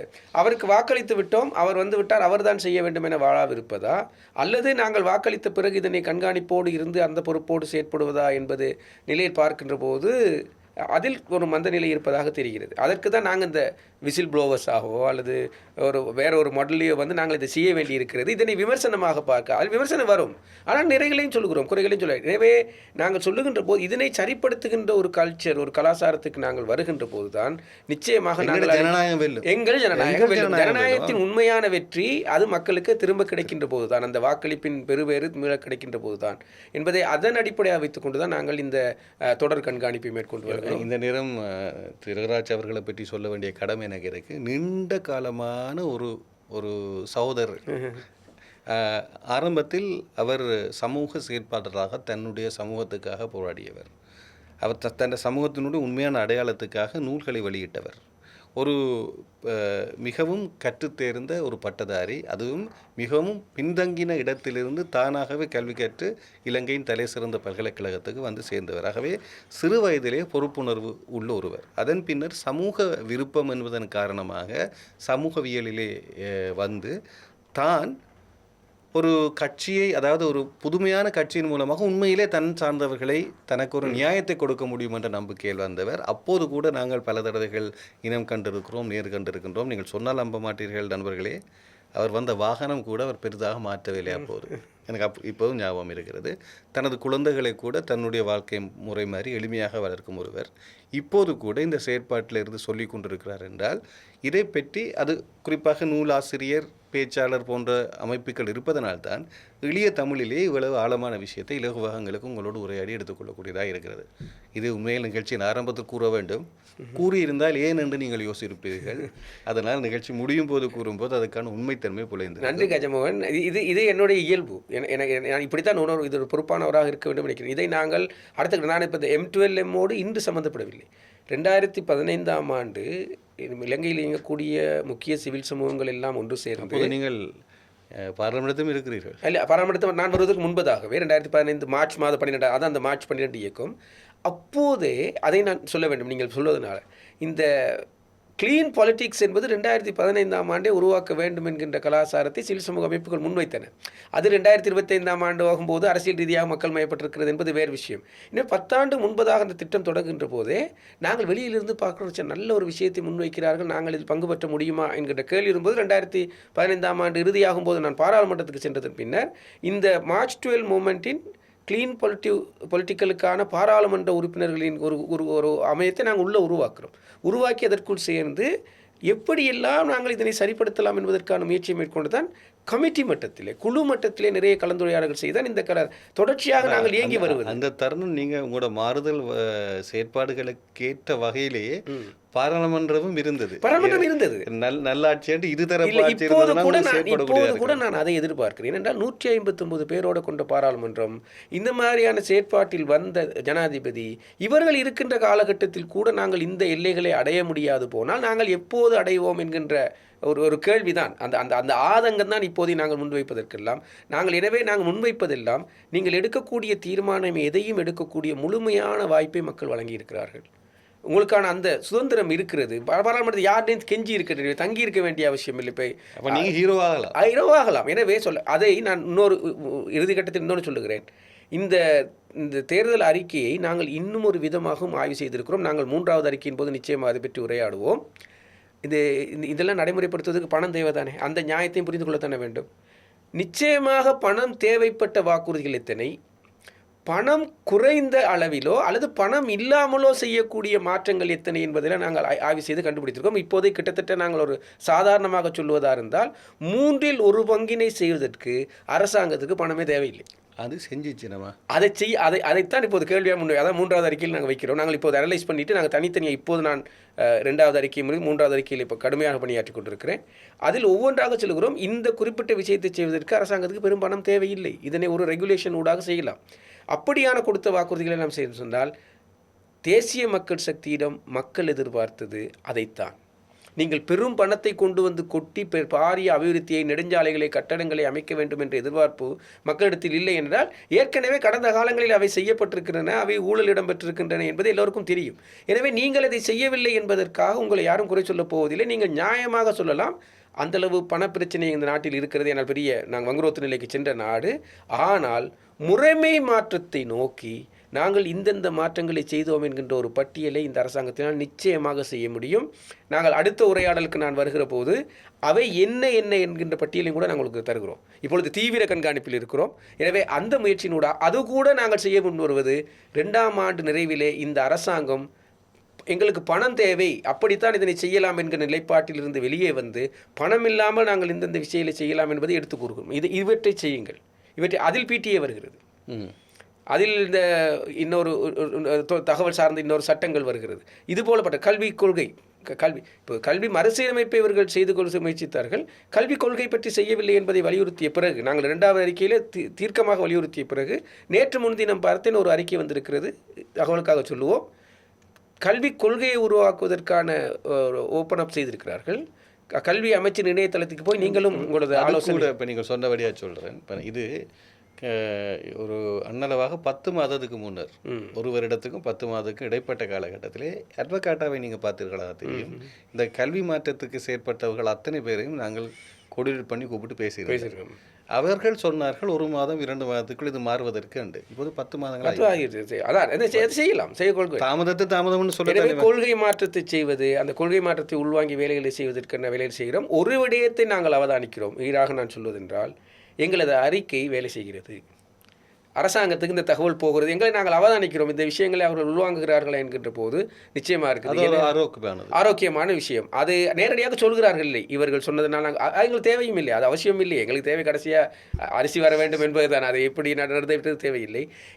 ஆனால் இதற்கான அழுத்தம் சமூக மட்டத்திலிருந்து இன்னும் மேல் நோக்கி வருகிற போது இது விரைவுபடுத்தப்படும் என்பதும், இப்படியான ஒரு கண்டெக்ஸ்ட், இந்த காலச்சூழல், அதாவது பாராளுமன்றம் வாய்ப்பாக அமைகிற போது, நிறைவேற்று அதிகார ஜனாதிபதிக்கு மக்கள் ஆதரவு இருக்கின்ற ஒரு காலகட்டத்தில், எதிரணிகள் பலமற்று இருக்கிற ஒரு காலகட்டத்தில், நீங்கள் இந்த மாதிரியான நல்ல விஷயங்கள், சொன்ன விஷயங்களை செய்வதற்கான எத்தனிப்புகளை செய்கின்ற போது நிச்சயமாக இலங்கை மக்களுக்கு தேவையான இந்த செயற்பாடுகளை முன்கொண்டு செல்வதற்கான ஒரு நல்ல அரசியல் கலாச்சாரத்தை அடித்தளத்தை இடக்கூடிய வாய்ப்புள்ள காலமாக இதனை கருதுகிறோம்.